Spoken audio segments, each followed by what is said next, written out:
अभी very good morning. आप लोगों का कमेंट्स पढ़ रहा था मैं, और मैं देख रहा था कि आप क्या क्या लिख रहे हो। साउंड अब आ रही होगी। वेरी गुड मॉर्निंग आशुतोष, अखिल, आकाश, सारिका, कृष्णा, राम, गुड्डू, कौशल, अनुज, टोनू, सपना। हाँ, thank you thank you thank you thank you thank you. चलो, आप लोगों को देख करके मेरे अंदर में एक बड़ी ताकतवर ऊर्जा का प्रवाह हो जाता है और बहुत अच्छा लग रहा है। अभी मैंने सुबह सुबह ज्योग्राफी ऑप्शनल का क्लास लिया तो मुझे थकान हो गई, मैंने एक कप कॉफ़ी पिया तो भी ऊर्जा इतनी नहीं आई।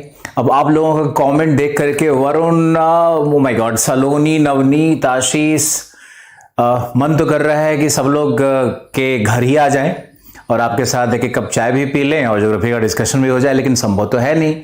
खैर, आज वो दिन है जब से आपको पढ़ाई करनी है। अब जो बातें थी, कहानियाँ थी, आपस में जो इंटरेक्शन का एक सेशन होता है, जो हमारे जो बात विचार होते हैं, उनका समय खत्म हो चुका है और अब समय आ गया है पढ़ने का, पढ़ाने का, सीखने का और कदम दर कदम आगे बढ़ने का।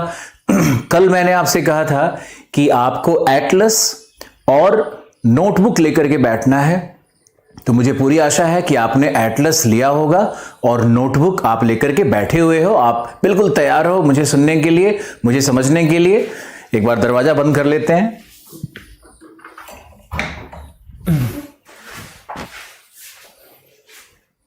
मेरा नाम ले लो सर जी, अभिनव। ज्योग्राफी ऑप्शनल के बारे में आप हमारे वेबसाइट पे जा सकते हो। हनुमान इंग्लिश बैच कितने दिनों में शुरू होगा? इंग्लिश बैच देखो, अगर आप लोग इस तरह से अब कमेंट बहुत लिखते रहोगे तो मेरा भी डिस्ट्रैक्शन होता है। हम भी बार बार जाएंगे, स्क्रीन देखेंगे, मुझे लगेगा कि कौन लिख रहा है। राहुल है, अरुण है, हिमांशु है, लक्ष्मी है, सौरभ है, नवीन है। तो ये कालू, अब कालू कौन है भाई? क्यों नाम रख लिया कालू? अपना थोड़ा अच्छा नाम रखो। रविंदर, संदीप, दिलीप, हजारों लोग जुड़ चुके हैं। अब सबका संभव नहीं है नाम लेना, लेकिन बस विश्वास रखो कि जैसे गुरु का आशीर्वाद एक बार अपने सब बच्चों पे चला जाता है, वैसे ही हम आपके भी गुरु तो नहीं बने हैं, लेकिन हम आपके लिए वो काम अवश्य करने वाले हैं जो एक गुरु करता है। गुरु का अर्थ है अंधकार से प्रकाश की ओर ले जाना। तो कहीं ना कहीं कुछ ज्ञान देकर के, आपको कुछ सिखा करके हम आपको कुछ ना कुछ प्रकाशित करने का प्रयास करेंगे। लेकिन बच्चों, पब्लिक सर्वेंट्स, नॉट बच्चों, you are public servant. Supreme court ने कहा है कि आप बच्चे नहीं हो। पहले तो आप मैच्योरिटी को फील करो, परिपक्वता को फील करो, ऊर्जा से भरो और फिर हम लोग क्लास शुरू करेंगे। तो हमारे जो भी पब्लिक सर्वेंट अब मुझे देख रहे हैं वो एसएमएस करना बंद करो, एसएमएस करना बंद करो। ये आईएएस की क्लासेस थोड़ी अलग होती हैं, यहाँ पे कंसंट्रेशन थोड़ा अलग होता है, यहाँ पढ़ने पढ़ाने का मेथड्स अलग होता है, टेक्निक अलग होता है। और आप कमेंट्स अब बिल्कुल बंद कर दो और सभी लोग, थैंक यू, कमेंट्स आने बंद हो रहे हैं। आप पूरी तरह भरोसे के साथ आए हो, भरोसे के साथ ही रहोगे और भरोसे के साथ ही पढ़ोगे। अब सब लोग नोटबुक निकाल लो और एटलस को भी ओपन करना है और पहले ये समझना है कि जो आईएएस की तैयारी है उसमें भूगोल का क्या अधिकार है, क्या रोल है, कितना बड़ा रोल प्ले करेगा ये, और भूगोल कैसे अन्य विषयों को भी प्रभावित करता है। तो आपको किस प्रकार से भूगोल को बहुत गहराई से पढ़नी है और भूगोल को कुछ इस तरह से पढ़ना है कि आप अन्य विषय में और पूरे जीएस में आप बड़े सशक्त हो जाओ, बड़े ताकतवर हो जाओ। आप प्रश्न उठा करके उत्तर प्रदेश पीसीएस का देखो, अभी 6-8 दिन पहले की घटना है, कितने प्रश्न ज्योग्राफी से आए। आप 4 अक्टूबर के क्वेश्चन पेपर को उठा करके देखो, पीटी का क्वेश्चन पेपर देखो उठा करके, कितने प्रश्न आए भूगोल से, इन्वायरमेंट से और एग्रीकल्चरल ज्योग्राफी से। तो इन तीनों विषयों को हम अलग नहीं देखते, एक ही देखते हैं, जैसा मैंने आपको पहले भी कहा था। तो ये भूगोल से कितने प्रश्न आ रहे हैं, इसका आकलन आपको करना होगा। और आज एक आपसे अनुबंध भी करना है कि 100% एक टीचर कभी नहीं पढ़ा सकता। 20-30-40% तो आपको करना पड़ेगा, 20-30% आपको करना पड़ेगा। हमने आपको पीडीएफ दिया है, कल आपको हमने ऑस्ट्रेलिया के ऊपर में एक पीडीएफ जारी किया जिसमें 5 पेजेस का मटेरियल है और वो इतना मटेरियल है, इतनी सारी सामग्री है, आप खुद भी रियलाइज करोगे कि इतनी सामग्री है कि उससे हट करके कहीं कोई प्रश्न न बन सकता है न बनेगा। तो आप हमारी मेहनत को देखो उसमें कि हमने कितने मेहनत से वो पीडीएफ बनाए हैं, उसमें सारे फैक्ट्स हैं। अगर कोई पूछेगा कि ऑस्ट्रेलिया का वेजिटेशन क्या है, वनस्पति क्या है, उसका भी उत्तर है। ऑस्ट्रेलिया का ट्राइब क्या है, उसका भी उत्तर है। ऑस्ट्रेलिया में जलवायु कैसी है, उसका भी उत्तर है। तो आपको एक पूर्ण भूगोलवेत्ता, एक पूर्ण ज्योग्राफर बनाने की हमारी जो कल्पना है और एक बड़े मास को बनाने की कल्पना है कि बड़े हजारों हजार छात्र हमारे भारत में भूगोल को सीख लें और भूगोल को सीख करके जीवन में कुछ अच्छा काम करें। अधिकारी ना भी बने तो भी उनके पास ज्ञान का एक सागर तो होना चाहिए ना। तो वो हमारी जो उत्कंठा है, जो हमारी इच्छा है, वो आपको पीडीएफ में दिखेगी और पीडीएफ को खोल करके उसको पढ़ना है। वो पीडीएफ किस बुक से बनाया गया, किस मटेरियल कहां से बन रहा है, ये आपका कंसर्न नहीं है, क्योंकि उन किताबों तक आप कभी नहीं पहुंच पाओगे। अब मान लिया हम आपको कहें कि भाई ऑस्ट्रेलिया में ड्यूडली स्टाम्प की सबसे अच्छी किताब आती है। अब ड्यूडली स्टाम्प आप कहां से लोगे? क्या आप जाओगे जेएनयू की यूनिवर्सिटीज में?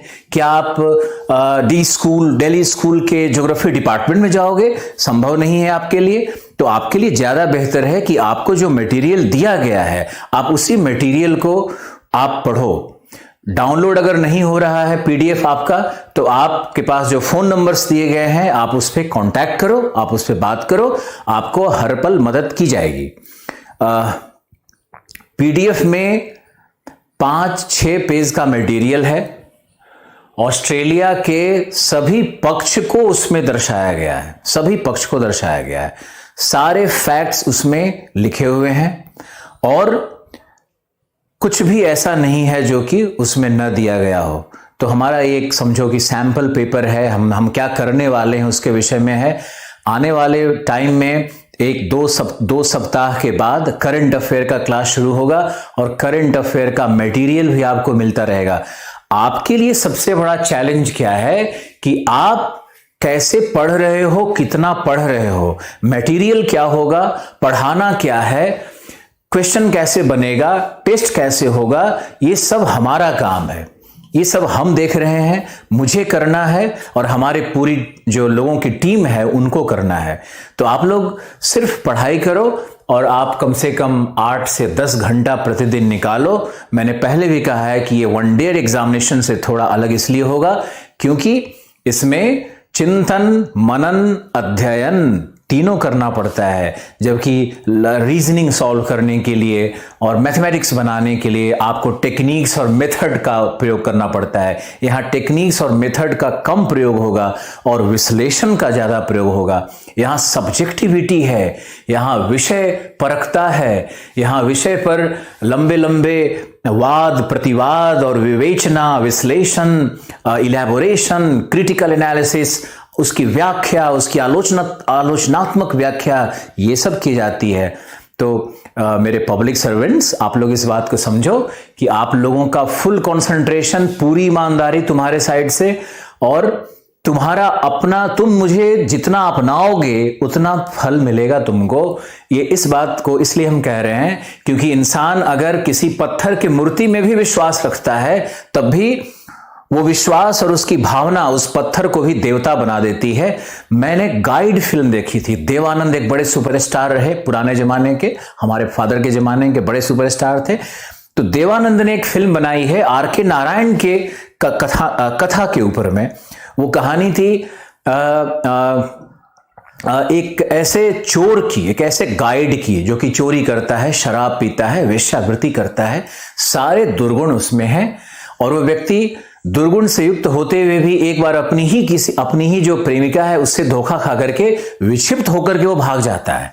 अब विक्षिप्त होकर के जब वो भाग गया है तो दूर एक गांव, राजस्थान के गांव में किसी मंदिर के पास आश्रय लेता है, जहां पर वो लेटा हुआ है और गांव वाले सोचते हैं कि ये व्यक्ति एक साधु है जो हमारे गांव में आया है और यही व्यक्ति हमारे यहां जो सूखे का प्रकोप है उस सूखे के प्रकोप से हमें मुक्ति देगा।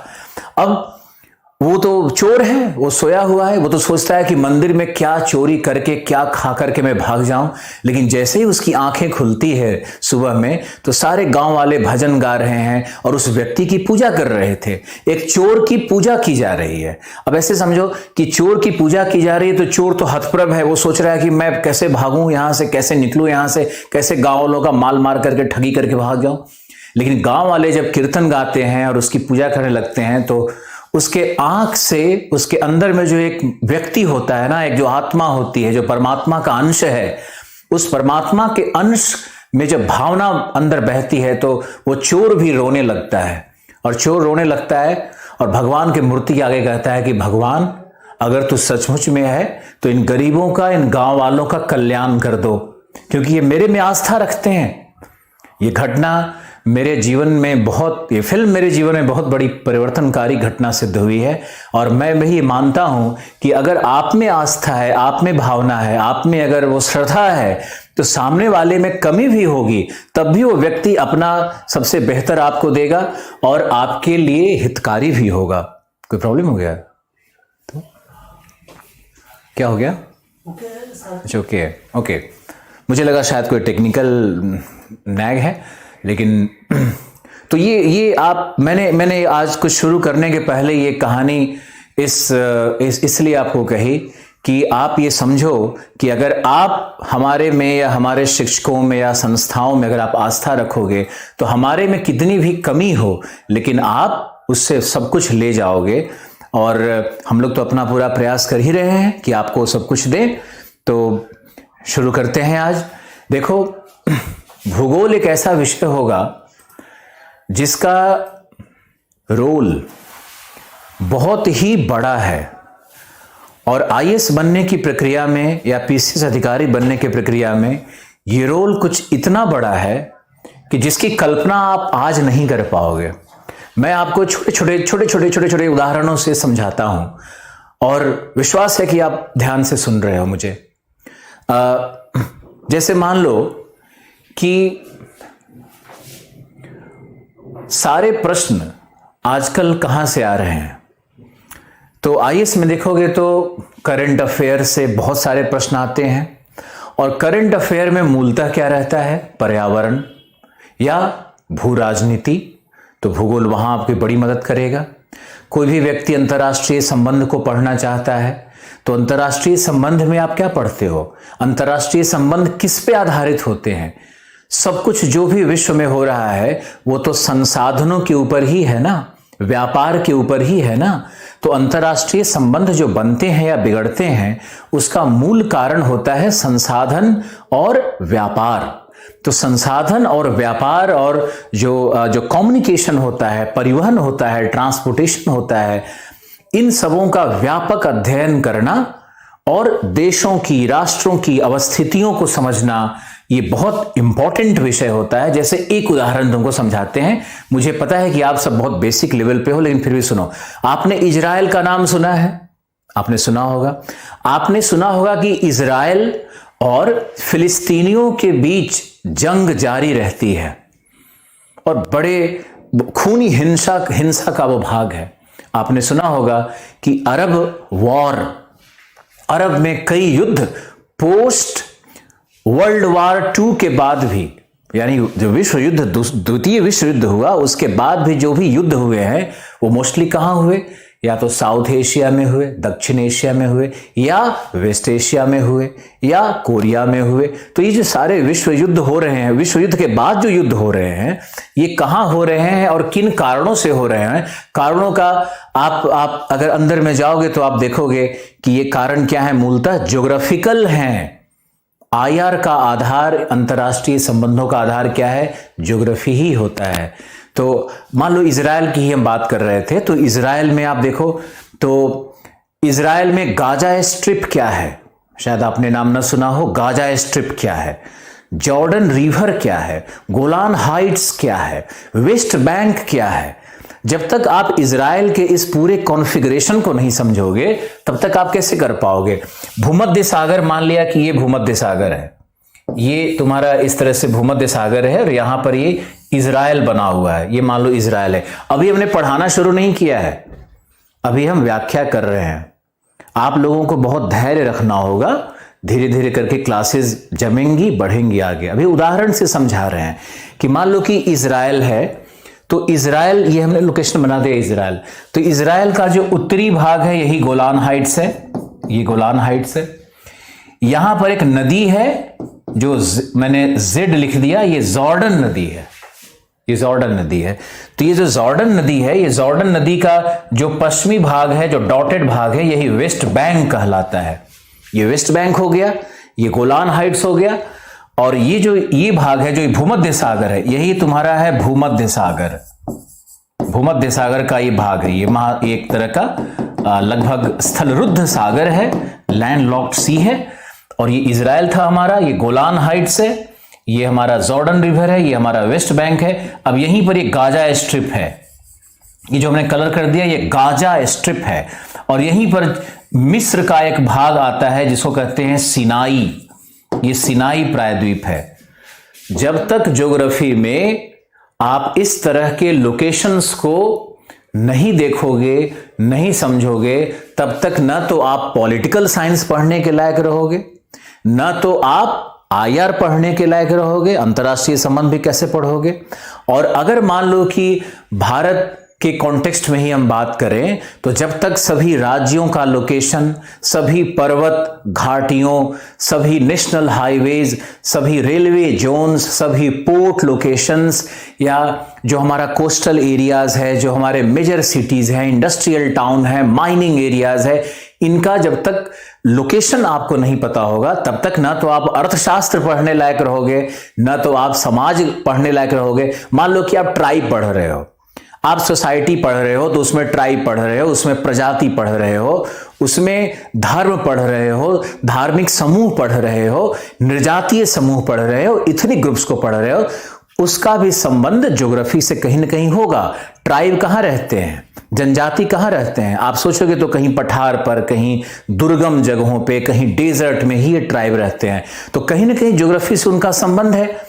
इसलिए बहुत आवश्यक है कि हम लोग जब भी आईएएस की तैयारी शुरू करें तो ज्योग्राफी से, मैंने नहीं कहा कि ज्योग्राफी के कोर विषय में आपको जाना है, मैंने कहा कि ज्योग्राफी के कोर विषय में न जाकर के ज्योग्राफी में जो मैपिंग है, जो मानचित्र सीखने की प्रक्रिया है, जो क्षेत्रीय भूगोल होता है, जो प्रादेशिक भूगोल होता है, जो विश्व का भूगोल होता है, जो भारत के राज्यों की संरचना, राज्यों का गठन, राज्यों की भूभौतिक अवस्था, इनका जो अध्ययन होता है, इसको पहले करना चाहिए। तो हम आपके साथ अभी 12 से 15 दिनों तक मानचित्र और विश्व के क्षेत्रीय भूगोल की पूरी संरचना को आपके साथ हम डिस्कस करेंगे। मुझे आशा है कि आप बहुत ध्यान से ये 15 दिन हमारे साथ बिताओगे, और ये 15 दिन जो आप ज्योग्राफी में विश्व के विषय में जानोगे, वो आपके जीवन में परिवर्तनकारी सिद्ध होगा। और कोई भी दुनिया का कॉम्पिटिटिव एग्जाम हो, कोई भी भूगोल से, मानचित्र से, या भूगोल के जो क्षेत्रीय भूगोल होता है, जो प्रादेशिक भूगोल होता है, जो विश्व का भूगोल होता है, उससे जो भी प्रश्न पूछे जाएंगे उसका उत्तर आपको मेरे नोट से मिलना चाहिए, आपको मेरे क्लासेस से मिलनी चाहिए, आप जो पीडीएफ में डाउनलोड कर रहे हो मटेरियल, उससे आपको मिलना चाहिए। और अगर आपको मिलता है तो आप भी मेरे लिए 2 अच्छे शब्द कहना, और मुझे पूरा विश्वास है कि मिलेगा ही मिलेगा, क्योंकि हमारी पूरी तैयारी है। आप पढ़ने की कोशिश करो, और सबसे पहले आपको हम समझाएंगे कि हाउ टू बिगिन ज्योग्राफी, भूगोल कैसे शुरू करना है। आईएएस बनने की प्रक्रिया में मूलतः 6 सब्जेक्ट है ना, 6 सब्जेक्ट है आईएएस बनने की प्रक्रिया में। उन्हीं 6 सब्जेक्ट पर कमांड लेना होता है। तो उस 6 सब्जेक्ट के कोर में कौन सा विषय है, तो भूगोल है। क्योंकि भूगोल से पॉलिटिकल साइंस हो, सोशियोलॉजी हो, ऐतिहासिक कॉन्टेक्स्ट हो। अब इतिहास में भी आप मॉडर्न एम्पायर पढ़ने जा रहे हो, मान लो इतिहास में भी आप मान लो कि मध्ययुगीन काल का जो राजवंश है उसको पढ़ने जा रहे हो, तो इतिहास के एनसीईआरटी में भी आप देखोगे तो चारों तरफ मैप्स आपको मिलेंगे कि अकबर का साम्राज्य कहां तक फैला हुआ था। तो बिना मानचित्र अवलोकन के आप इतिहास पढ़ने के लायक भी नहीं हो। आप समाज शास्त्र और नृजातीयता और धर्म और राजनीतिक तंत्र को भी तभी समझ सकते हो जब आपको भूगोल में मानचित्र का ज्ञान हो। तो आपको भूगोल में मानचित्र का ज्ञान और साथ साथ भौगोलिक अवस्थितियों का ज्ञान, साथ साथ उनकी सभी पक्ष, भूगोल के जितने पक्ष हैं, जैसे मान लो कि हिमालय है तो हिमालय में भूगोल के कितने पक्ष हो सकते हैं। ध्यान से सुनना है तुमको कि भूगोल में हिमालय के कितने पक्ष हो सकते हैं। पहला कि हिमालय एक पर्वत है, तो हिमालय की भूगर्भिक संरचना कैसी है, किन चट्टानों से हिमालय बना है, कितनी ऊंचाई हिमालय की है, हिमालय में कितने दर्रे हैं, कितने ग्लेशियर्स हैं, है ना। तो ये पहले आपको पढ़ना है। कौन से पीक्स हैं, कौन से पिनाकल्स हैं, कौन सी चोटियां हैं, सब आपको पढ़ना है। कौन सी घाटियां पढ़नी है। अब ये तो भूगोल का एक पक्ष होता है जिसको हम लोग कहते हैं फिजियोग्राफी, यानी भूभौतिक संरचना, इसको पढ़ते हैं। दूसरे में अब हिमालय पे जलवायु कैसी है, हिमालय के किस भाग में वर्षा ज्यादा है, किस भाग में वर्षा कम है, हिमालय के किस भाग में ग्लेशियर्स ज्यादा हैं, वहां pay him feeding of ice किस प्रकार का है, वहां ग्लेशियर्स क्यों बन रहे हैं।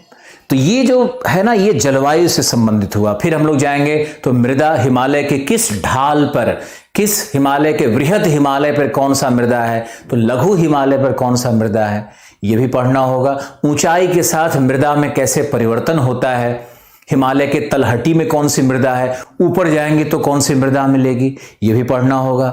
फिर हिमालय में वनस्पतियां कौन कौन सी है, वनस्पति का मतलब क्या हुआ, वेजिटेशन। तो वेजिटेशन कौन सा है, वेजिटेशन के साथ साथ आपको पढ़ना होगा कि वहां पे उस पूरे हिमालयी क्षेत्र में जीव जंतु कहां कहां कैसे रह रहे हैं, कहां कहां अभ्यारण्य है, कहां अभ्यारण्य है, कहां बायोस्फीयर रिजर्व है। जैसे नंदा देवी का उदाहरण है, तो नंदा देवी एक जैव परिमंडल है, एक बायोस्फीयर रिजर्व है, एक जैव आरक्षित क्षेत्र है, तो नंदा देवी का अध्ययन करेंगे। ऐसे ही बहुत सारे रिजर्व, टाइगर रिजर्व्स होंगे और बहुत सारे नेशनल पार्क्स होंगे हिमालय के अंदर में, उसका एक सम्यक अध्ययन करना पड़ता है। यानी हिमालय के पारिस्थितिक तंत्र का अध्ययन करना पड़ता है। यानी भूगोल आपको क्या पढ़ा रहा है, भूगोल आपको भूगर्भ शास्त्र पढ़ा रहा है, हिमालय का भूगर्भिक संरचना पढ़ा रहा है आपका। भूगोल आपको हिमालय का जलवायु पढ़ा रहा है। भूगोल आपको हिमालय की मृदा और हिमालय का वनस्पति पढ़ा रहा है। और भूगोल क्या करेगा कि वहां के जो भी वन अभ्यारण्य हैं, वहां जो नेशनल पार्क हैं, बायोस्फीयर रिजर्व हैं, जंतु, एनिमल किंगडम है, वेजिटेशन है, उन सब का अध्ययन, सम्यक अध्ययन करवा रहा है। कितना होलिस्टिक हो गया, कितना पूर्ण हो गया। अब हम चलेंगे हिमालय में मानव भूगोल पर। तो हिमालय में ट्राइब्स कौन से हैं, किस पर्वत पे कौन सा ट्राइब है, कौन सी आर्थिक क्रियाएं करते हैं, और कौन सा क्या उनका कल्चर है, क्या उनकी भाषा है, यह भी भूगोल है। तो भूगोल के अंतर्गत हम लोग सिर्फ भौतिक अवस्थिति को नहीं पढ़ते हैं, बल्कि मानवीय दशाओं को भी पढ़ते हैं, मानवीय परिघटनाओं को भी पढ़ते हैं। तो भूगोल के अंतर्गत एक तो भौतिक भूगोल हो गया, दूसरा मानव और आर्थिक भूगोल हो गया। तो भूगोल को कभी भी ना तुम लोग सिर्फ ये मत सोचा करो कि भूगोल सिर्फ और सिर्फ भौतिक भूगोल होगा। भौतिक भूगोल तो है, साथ में मानव और आर्थिक भूगोल भी है। तो भूगोल एक संपूर्ण अध्ययन करवाएगा। अब हिमालय में कौन सी इंडस्ट्रीज लग रहे हैं, यह भी पढ़ना होगा। टी गार्डन्स कहां है, यह भी पढ़ना होगा। हिमालय पर कहां बासमती की खेती हो रही है, पढ़ना होगा। कहां हिमालय पे सैफ्रॉन होता है, जिसको आप हिंदी में केसर कहते हो, कि सैफ्रॉन की खेती कहां पर होती है, वो भी आपको पढ़ना होगा।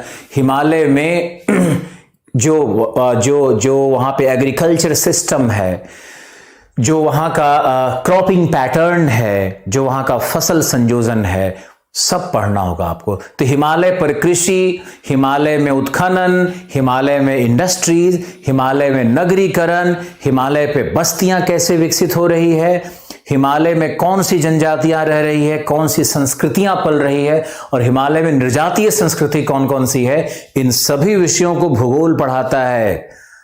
फिर अंत में भूगोल क्या करेगा कि हिमालय की पर्यावरणीय दशाएं कैसी है, हिमालय में डिग्रेडेशन कैसे हो रहा है, हिमालय का क्षरण कैसे हो रहा है, हिमालय के पारिस्थितिक तंत्र का अपघटन कैसे हो रहा है, इन्वायरमेंटल डिग्रेडेशन कैसे हो रहा है, मानव के हस्तक्षेप से हिमालय में किस किस भाग में सर्वाधिक भूस्खलन है, हिमालय के किस भाग में सर्वाधिक भूकंप है, हिमालय में ज्वालामुखी हैं या नहीं, कहां फटेंगे और क्यों नहीं फटेंगे, इन सब की व्याख्या भूगोल करता है। तो भूगोल एक सम्यक कहानी कहता है। इसीलिए हम कहते हैं कि भूगोल आधार बनेगा तुम्हारे संपूर्ण यूपीएससी की तैयारी का, तुम्हारे संपूर्ण अधिकारी बनने की तैयारी का। और यही कारण है कि भूगोल से इतने सारे प्रश्न पूछे जाते हैं, इतने सारे प्रश्न पूछे जाते हैं। बड़ी भ्रामक दशा बना रखी है बहुत सारे शिक्षक, बहुत सारे छात्रों ने, जो भूगोल के छात्र नहीं हैं, वो ऐसा सोचते हैं कि भूगोल से ये प्रश्न नहीं आया तो पर्यावरण से आया, भूगोल से प्रश्न नहीं है ये तो एग्रीकल्चर से आया। अरे भाई, पर्यावरण और एग्रीकल्चर को और माइनिंग को, उत्खनन को, उद्योग को आप भूगोल से अलग कैसे कर सकते हो? जनजातियों को, नृजातियों को भूगोल के विषय से अलग कैसे कर सकते हो? आप पॉपुलेशन को, डेमोग्राफी को, जनसंख्या को कैसे अलग कर सकते हो? आप समझो इस बात को। तो भूगोल एक ऐसा विषय है जिसमें कि सब कुछ लगभग समाहित है। और भूगोल के अंतर्गत हम लोग आईएएस की जो बेसिक तैयारी होती है उसको पूर्ण करते हैं। एक उदाहरण, पब्लिक सर्वेंट्स ध्यान से सुनिए, एक उदाहरण और है आपके लिए। मान लो एक हम आईएएस का प्रश्न ले लेते हैं, ऐसे ही आज चर्चा करते हैं ना, छोटी सी। आपके पास बस कॉमन सेंस होना चाहिए। आप ये मत सोचिए कि आपको बहुत नॉलेज की आवश्यकता है। जिस व्यक्ति में कॉमन सेंस है, जिस व्यक्ति में बौद्धिक क्षमता है, ज्ञान से अधिक बौद्धिक क्षमता है, ज्ञान तो कोई भी इकट्ठा करने लगता है रट रट करके, लेकिन जब उसकी बौद्धिक क्षमता नहीं होगी, उस ज्ञान का उपयोग नहीं कर पाएगा, तो उसको फल भी नहीं मिलता है।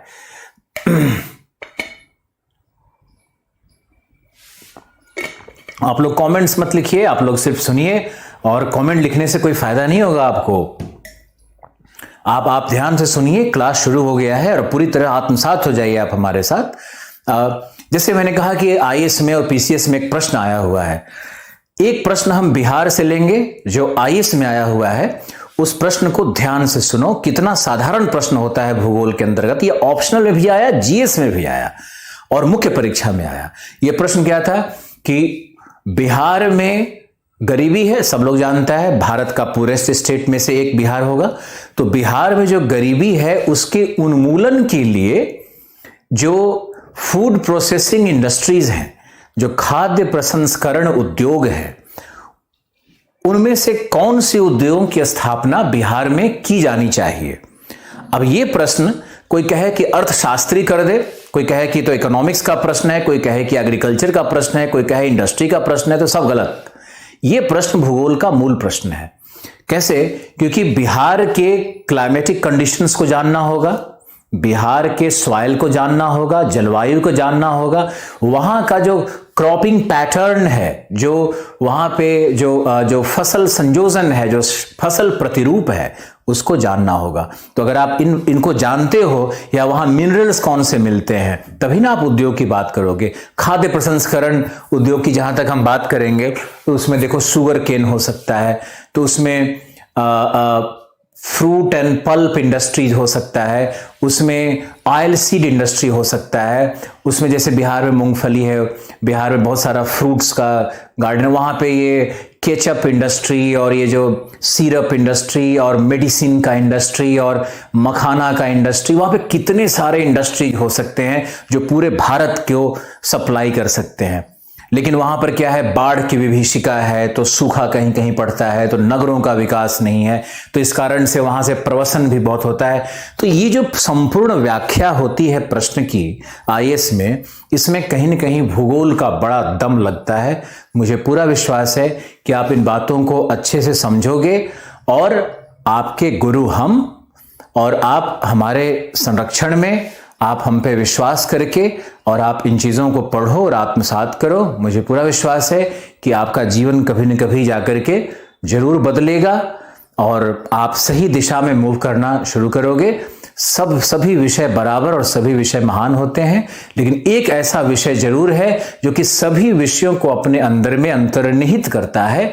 ज्योग्राफी का मतलब है jack of all, master of none. Jack of all का मतलब क्या हुआ?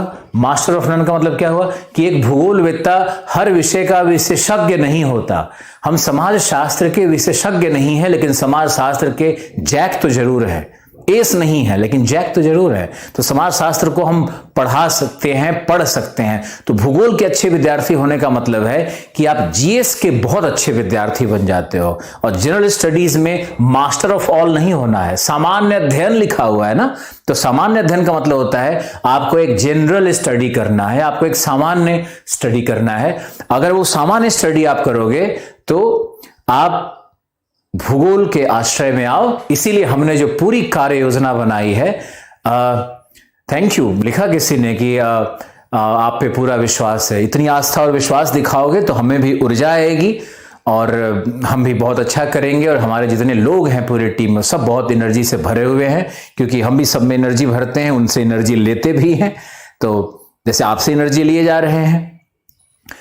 तो हमने आपको ये समझाया कि भूगोल की एक बड़ी भूमिका होगी। और हम लोग इस कोर्स का प्रारंभ कैसे कर रहे हैं? कोर्स का प्रारंभ कर रहे हैं हम लोग भूगोल में मानचित्र अवलोकन से। और मानचित्र अवलोकन के साथ साथ क्या होगा?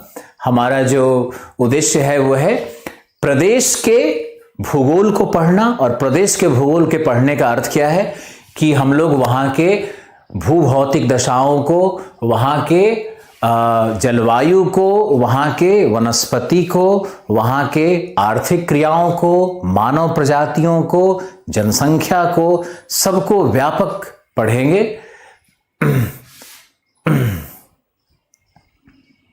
तो अभी आप लोग जो है ना, इंग्लिश का बैच कब शुरू होगा और क्या कैसे होगा, इसके विषय में आप प्लीज बंद कर दो लिखना। मुझे लगता है कि शायद आज भी कोई ओपन क्लास है जो इस तरह से बाहरी लोग शायद लिख रहे हैं।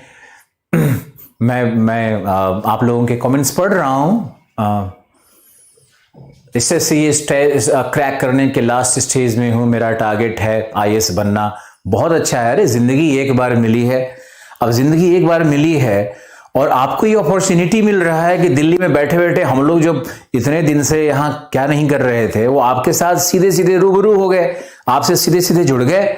अब जब आपसे सीधे सीधे जुड़ गए टेक्नोलॉजी के माध्यम से, तो आपको इसका फायदा मिलना चाहिए। हमें भी फायदा मिल रहा है कि मुझे जो क्लासरूम में 200 बच्चे देखते थे, आज हजारों बच्चे देख रहे हैं। तो हमें भी फायदा मिला। हमारा भी नाम यश फैलता है ना आपके माध्यम से। आप कहीं जाते हो, 2 शब्द अच्छा कहते हो, अरे यार आलोक रंजन बड़ा अच्छा पढ़ाता है, या अच्छा आदमी है, या कुछ बोलते हो, तो क्या है, यही तो यश लेकर के इंसान आया है और यही लेकर के जाएगा।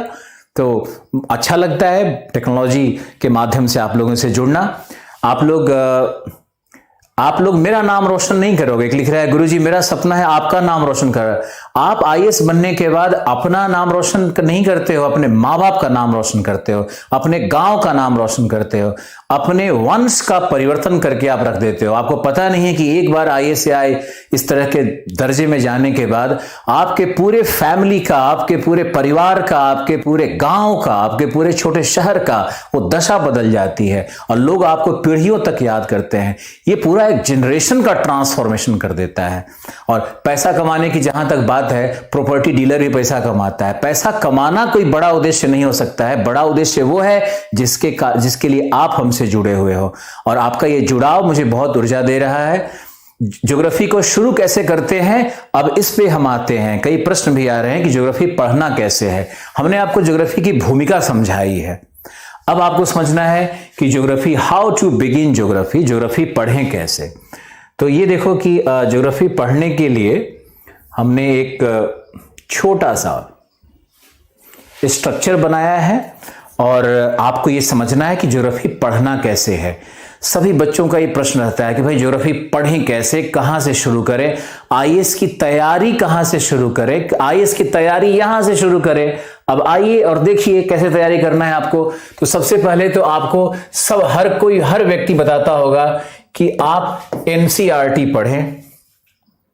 आप एनसीईआरटी पढ़ें।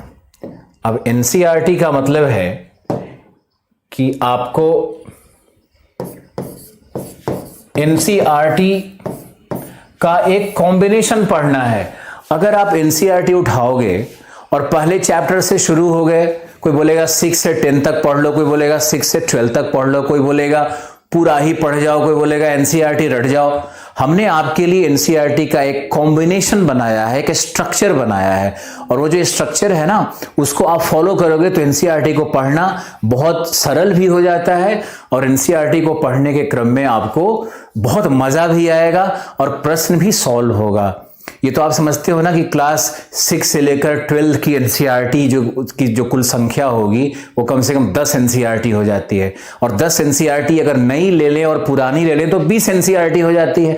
अब 20 एनसीईआरटी को अगर हम पढ़ने की कोशिश करेंगे तो अगर 5 दिन भी एक एनसीईआरटी पे लग गया तो 100 दिन तो यही निकल गया ज्योग्राफी के एनसीईआरटी में। तो ये तो तरीका सही नहीं है ना। प्लस आपको अभी कम से कम 6 विषयों का एनसीईआरटी पढ़ना पड़ेगा, 5 विषयों का एनसीईआरटी पढ़ना पड़ेगा। तो 5 विषयों का एनसीईआरटी हम लोग कैसे पढ़ सकते हैं भाई, उसमें तो कितने सारे एनसीईआरटी आ गए। तो एनसीईआरटी को पढ़ने का एक कॉम्बिनेशन आपको बता रहे हैं, उसको ध्यान से देखो। ज्योग्राफी से शुरू करते हैं कि ज्योग्राफी का जो भाग होगा वो होगा, ये है हमारा ज्योग्राफी, और ज्योग्राफी को पहले हम लोग कई सेक्शंस में डिवाइड कर लेते हैं, इसको कई भागों में बांट लेते हैं। ज्योग्राफी के कई भाग होंगे। सबसे पहला भाग क्या होगा, तो सबसे पहले हम चलते हैं वर्ल्ड रीजनल ज्योग्राफी, यानी विश्व का प्रादेशिक भूगोल। विश्व का प्रादेशिक भूगोल, और विश्व का प्रादेशिक भूगोल है तो इसी में हम लोग विश्व मानचित्र, विश्व का मानचित्र और प्रादेशिक भूगोल को पढ़ेंगे। हम आपको फिर से एक बार और समझा देते हैं कि जब हम लोग भूगोल का प्रारंभ करेंगे या आईएएस की तैयारी प्रारंभ करेंगे तो सबसे पहले हमारा काम क्या होना चाहिए कि हम एटलस और मैप को पूरी तरह से विश्व के लिए, भारत के लिए पढ़ लें। और जैसे ही अगर आप विश्व के मैप को पढ़ लेते हो, चारों तरफ अच्छे से कर लेते हो, आप तैयार हो। तो हमारा जो 15 दिन अभी निकलने वाला है ये विश्व के मानचित्र को पढ़ने में और विश्व के प्रादेशिक भूगोल को पढ़ने में। प्रादेशिक भूगोल का अर्थ क्या था? इसका अर्थ था कि आप भूभौतिक प्रदेश को, पहाड़ पर्वत को पढ़ना है, नदी नाले को पढ़ना है, ये तो पढ़ना है भूभौतिक में। उसके बाद आपको पढ़ना है जलवायु, इसके बाद आपको पढ़ना है वनस्पति मृदा, इसके बाद आपको पढ़ना है वहां के मानव की आर्थिक क्रियाएं, सब पढ़ना है। मानव की राजनीतिक क्रियाएं, सब पढ़ना है आपको। पर्यावरणीय संकट कौन से हैं? मान लो हम ऑस्ट्रेलिया की बात करते हैं तो ऑस्ट्रेलिया में जो जंगल हैं, अभी जंगल का नाम हम मैलियस स्क्रब नहीं लेंगे, आप घबरा जाओगे। तो ऑस्ट्रेलिया में जो जंगल है, जो वहां मेडिटेरेनियन, जो वहां भूमध्य सागरीय जंगल है, वो जंगल जिनके जो अर्ध शुष्क दशाओं में है, वहां पर आग लग गई। अब आग लगने के कारण क्या थे? तो कारण अल नीनो से जोड़ा गया। तो अल नीनो अभी आपके समझ में नहीं आएगा। तो सवाल यह है कि आप धीरे धीरे करके प्रोग्रेस करोगे ना। तो आप ऑस्ट्रेलिया का पहले मैप, फिर वहां का फिजियोग्राफी, फिर वहां का जलवायु, फिर वहां का आर्थिक क्रिया, फिर हम लोग ये पर्यावरणीय संकट में और जलवायु परिवर्तन में और जो ग्लोबल वार्मिंग, वैश्विक तापन हो रहा है, उसमें जाएंगे। कमेंट शो हो रहे हैं।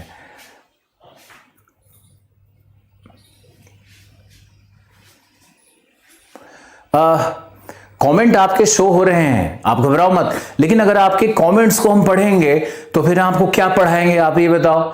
आप लोगों को थोड़ा समझना होगा कि आपको बिल्कुल कमेंट नहीं करना है। आपको कम से कम 1 घंटा 1.5 घंटा हमारे साथ सिर्फ और सिर्फ पढ़ना है, और कमेंट अब नहीं करोगे। कमेंट बिल्कुल नहीं करो, हम सब देख रहे हैं कमेंट। हम कहां छुपे थे? हम यहीं छुपे थे, इसी दुनिया में थे, आप छुपे थे हमसे। चलो, तो वर्ल्ड रीजनल ज्योग्राफी और विश्व का मानचित्र ये हमारा पहला उद्देश्य होगा। अब इसको पढ़ना कैसे है और इसमें कौन सी एनसीईआरटी पढ़ी जानी चाहिए उसको देखते हैं। तो हम लोग इसमें कहां से शुरू करेंगे? Old NCERT. ओल्ड एनसीईआरटी का मतलब है जो एनसीईआरटी 2000 में पब्लिश हुई, या 2005 में, 2000 से लेकर 2005 तक जो एनसीईआरटी चलती रही है, इसको हम लोग कहते हैं ओल्ड एनसीईआरटी। तो ओल्ड एनसीईआरटी में हम लोग क्लास 6, क्लास 7 और क्लास 8 ये 3 एनसीईआरटी का कॉम्बिनेशन बनेगा। और जब आप ये पढ़ लोगे तो इसके बाद हम लोग क्या करेंगे कि न्यू एनसीईआरटी एक उठाएंगे और ये एनसीईआरटी होगा क्लास 12 पार्ट 1। ध्यान से देखो इसको और ध्यान से देख करके याद करो और नोट करो आप कि आपको कैसे पढ़ना है। तो सबसे पहले आपको ओल्ड एनसीईआरटी पढ़ना है 6, 7, 8, क्योंकि इसमें हमारे वर्ल्ड रीजन्स का, हमारे कॉन्टिनेंट्स का, महाद्वीपों का बहुत ही सुंदर वर्णन किया गया है और बहुत अच्छे मानचित्र भी बने हुए हैं। तो ये मानचित्र और ये सब देख करके आपको पढ़ना शुरू करना है। तो ओल्ड एनसीईआरटी जैसे क्लास 6 की बात करते हैं तो क्लास 6 एनसीईआरटी में आप देखोगे तो कहां से शुरू हो रहा है? ये शुरू हो रहा है कि अक्षांश क्या है, देशांतर क्या है, ग्लोब क्या है, और चैप्टर्स में आप आगे बढ़ोगे तो छोटी छोटी भौतिक भूगोल की छोटी छोटी अवधारणाएं, मैप क्या है, ऐसे ऐसे सरल शब्द मिलेंगे बच्चों वाले, आपको सीखना है वहां से। फिर आप आगे जाओगे तो मिलेगा अफ्रीका एज ए कॉन्टिनेंट। तो अफ्रीका को डार्क कॉन्टिनेंट क्यों कहते हैं, अफ्रीका की औसत ऊंचाई क्या है, अफ्रीका में कौन कौन से पर्वत हैं, अफ्रीका में कौन सी नदियां बह रही है। बड़ा ही सिंपल और बहुत ही मनोरंजक एनसीईआरटी है पुरानी वाली। आगे बढ़ोगे तो फिर आपको मिलेगा ऑस्ट्रेलिया, फिर मिलेगा एंटार्क्टिका। एंटार्क्टिका को व्हाइट कॉन्टिनेंट क्यों कहते हैं, एंटार्क्टिका को कॉन्टिनेंट ऑफ साइंस क्यों कहते हैं, ऑस्ट्रेलिया बड़ा है या ग्रीनलैंड, मैप में क्या दिखता है कि ग्रीनलैंड बड़ा है, ऑस्ट्रेलिया छोटा है, इसका रहस्य क्या है। लेकिन ऑस्ट्रेलिया वास्तव में ग्रीनलैंड से कई गुना बड़ा है। तो ये सारा चीज एनसीईआरटी में है, इसमें किसी शिक्षक की कोई बड़ी भूमिका नहीं होगी। हम तो उससे हायर लेवल आपको ले जाएंगे, उसके आगे आपको बढ़ाना है। एनसीईआरटी को भी पढ़ाएंगे, बेसिक भी पढ़ाएंगे, बिल्कुल आधारभूत चीजों को पढ़ाएंगे, लेकिन फिर आपको ऊपर ले जाना होगा ना, आपको लिफ्ट करना होगा। आप भी अपने आप को लिफ्ट करोगे, मुझे भी करना होगा, आपको लिफ्ट करना होगा। अब जो ये हमने कॉम्बिनेशन आपको बताया कि वर्ल्ड रीजनल ज्योग्राफी विश्व मानचित्र के साथ पढ़ना है, इसमें आपको 4 एनसीईआरटी पढ़ना है। नई एनसीईआरटी है ये, क्लास 12 पार्ट 1 नई एनसीईआरटी है। इसको कहते हैं मानव एवं आर्थिक भूगोल। तो मानव एवं आर्थिक भूगोल वाली एनसीईआरटी को उठाओ और ये 3 एनसीईआरटी को उठाओ। ये 4 एनसीईआरटी का एक कॉम्बो है। कैसे मैकडॉनल्ड में एक कॉम्बो मिलता है कि आपके बर्गर के साथ थोड़ा सा चिप्स मिल गया, थोड़ा सा फिंगर चिप्स मिल गया, थोड़ा सा एक ड्रिंक्स का बोतल रख दिया सामने, तो एक कॉम्बो बन गया आपका। तो कॉम्बो में मजा आता है ना, वैसे ही है ये कॉम्बो है, ये मजा आएगा आपको। अब इसमें एक एटलस की भी आपको जरूरत पड़ेगी। वो एटलस क्या होगा? वो एटलस होना चाहिए आपके पास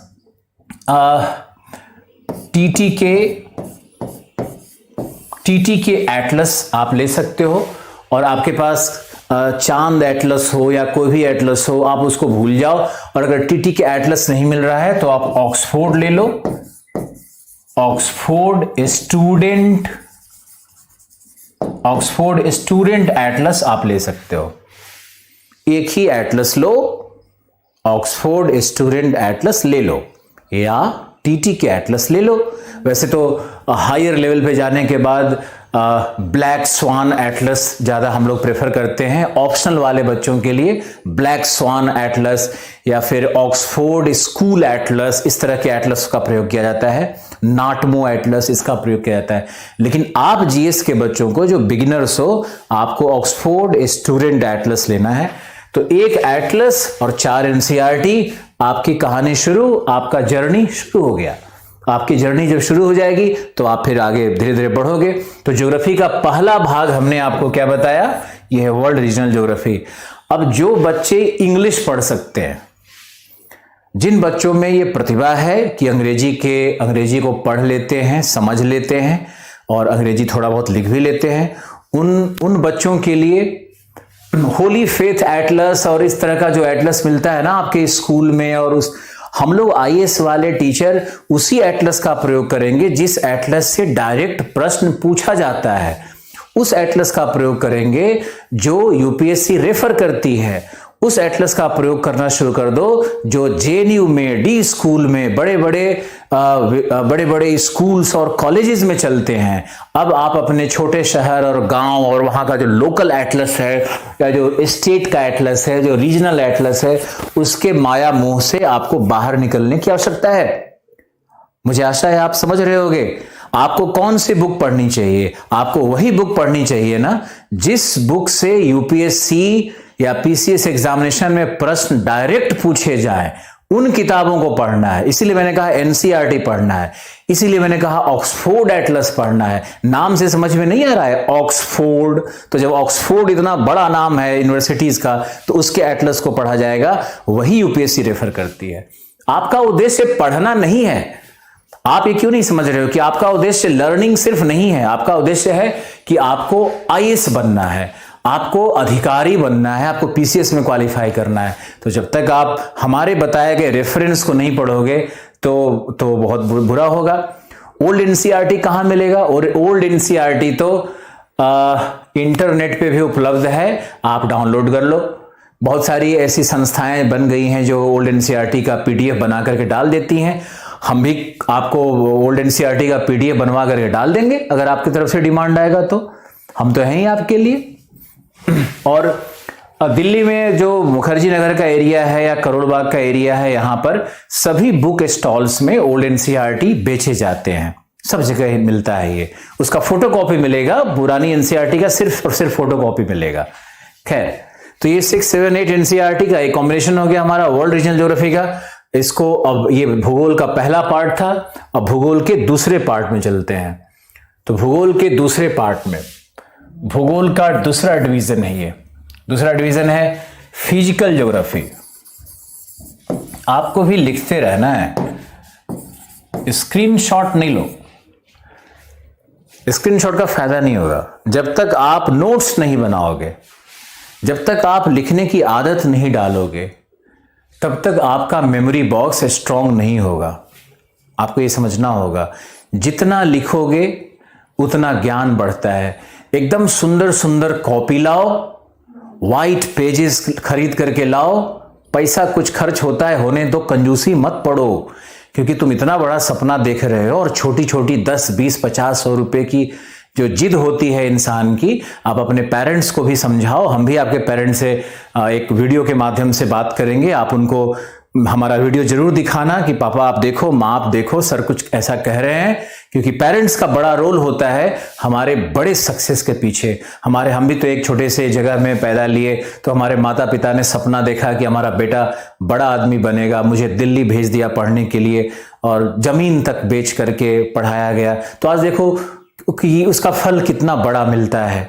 तो इसी तरह से हम पेरेंट्स से भी हम बात करेंगे, उनको भी हम प्रेरित करेंगे। उनको जमीन बेचने नहीं कहेंगे भाई, उनको बस एक होता है ना कि एक उदारता पूर्वक, जहां पे आप 10 रुपया खर्च कर रहे हो, वहां पर 1 रुपया एक्स्ट्रा खर्च करने से शायद गुणवत्ता में विकास हो जाए।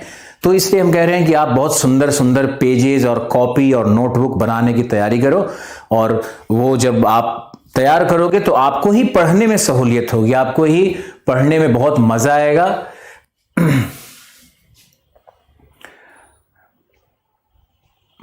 इंग्लिश में एटलस लेना चाहते हो तो इंग्लिश में एटलस लो। ज्यादा जो भी अच्छी एटलस है ना, सब इंग्लिश में आती है। और एक बड़ा दुर्भाग्य है इस देश का कि इंग्लिश में अगर हम किताबों को खरीदते हैं तो उसमें ज़्यादा ऑथेंटिसिटी है, उसकी प्रामाणिकता ज़्यादा है। तो मेरे पब्लिक सर्वेंट्स, आपको ये समझना होगा कि इंग्लिश के जो मटेरियल है, इंग्लिश के जो रेफरेंस बुक्स हैं, वो बहुत महत्वपूर्ण हो जाते हैं।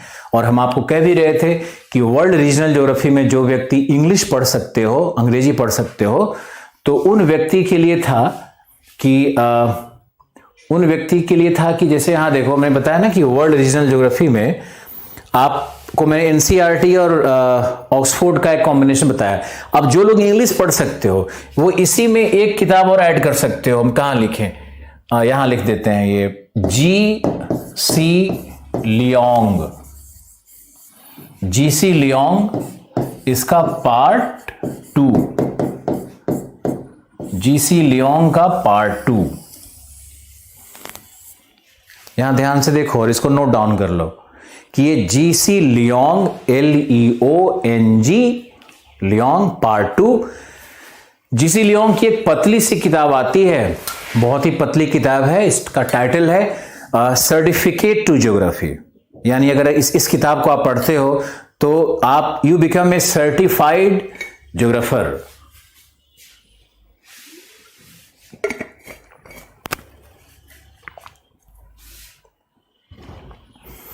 वतन लिख रहे हैं कि इतने कम पैसे में आपसे पढ़ना मुझे आश्चर्य हो रहा है।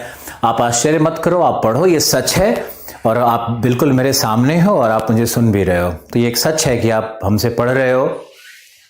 और जीसी लियोंग पर हम बात कर रहे थे, तो जीसी लियोंग की किताब का 2 पार्ट है। इंग्लिश में किताब आती है, हिंदी में नहीं आती है।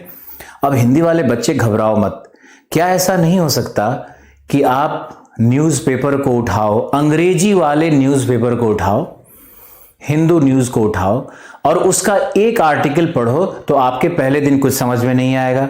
तो मान लो कि आप उससे कम से कम 30-40 अंग्रेजी के शब्दावली को नोट डाउन कर लो, उतार लो। तो अगर आप 30-40 शब्दों को उतार लोगे और उसका हिंदी अर्थ लिख लोगे और उसको दिन में 2-3-4 बार देखना चाहिए। अरे भाई जुनून होना चाहिए ना, काम कैसे नहीं होगा, जुनून पैदा करो ना।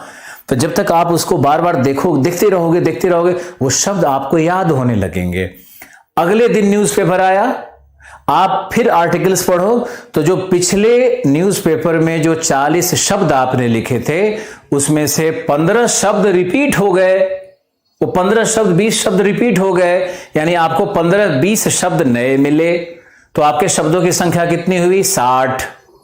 अब क्या करना है, अगले फिर न्यूज़पेपर में पढ़ोगे तो 60 शब्दों में से 40 हो गए रिपीट, नए शब्द कितने मिले? 10। ऐसे करते करते आपके पास 400 से 500 शब्दों का एक समूह बन जाएगा। और अगर उन शब्दों का अर्थ आपको पता है तो आपको अंग्रेजी समझ में तो आने लगेगी, ग्रामर में समस्या होगी, लिखने में समस्या होगी, लेकिन ना आपको ग्रामर सीखना है अंग्रेजी में, ना आपको लिखना सीखना है ज्यादा अंग्रेजी में, सामान्य लिखना है जैसे आप लिखते हो। लेकिन अंग्रेजी के शब्दावली को पकड़ लोगे तो आपको न्यूज़पेपर में और अच्छी किताबों को पढ़ने में बड़ी सहूलियत मिलेगी। आप उसका अर्थ निकाल पाओगे और तभी IAS बन पाओगे। ये तो एक शर्त है कि आपको न्यूज़पेपर से अंग्रेजी के शब्दों को निकाल करके उसको रोज पढ़ना है, उसको याद करना है। हमारे क्लास में इस तरह की कुछ जो बातें हैं, जो रहस्य हैं यूपीएससी का, वो आपको लगातार मिलते रहेंगी और आप उसको आत्मसात करते रहोगे, मेरा पूरा विश्वास है। तो न्यूज़पेपर से अंग्रेजी के शब्दों को लिखना, इस काम को शुरू करो, ये काम शुरू करना बहुत जरूरी है। तो जीसी लियोंग का पार्ट 2 भी पढ़ोगे तभी आपका वर्ल्ड रीजनल ज्योग्राफी तैयार हो जाएगा। तो ये बहुत सुंदर कॉम्बिनेशन है। इससे अधिक और मेरे लेक्चर्स होंगे, मेरे PDF होंगे, मेरे क्लास नोट्स होंगे, तो उससे अलग हट करके कुछ भी नहीं होगा। इतना ज्ञान बहुत सफिशिएंट होगा आपके लिए कि आप कि आप किसी भी एग्जामिनेशन में बैठो, SSC और बैंकिंग तो आपके लिए वो हलवा हो जाएगा, चटनी हो जाएगा, तो आसान हो जाएगा। उसका अर्थ है कि आसान हो जाएगा, बहुत आसान हो जाएगा। हम लोग नेक्स्ट पेज पे आ चुके थे और यहां हम आपको दर्शा रहे थे कि फिजिकल ज्योग्राफी सेकेंड पार्ट है भूगोल का। भूगोल का पहला पार्ट क्या था? World regional geography and mapping.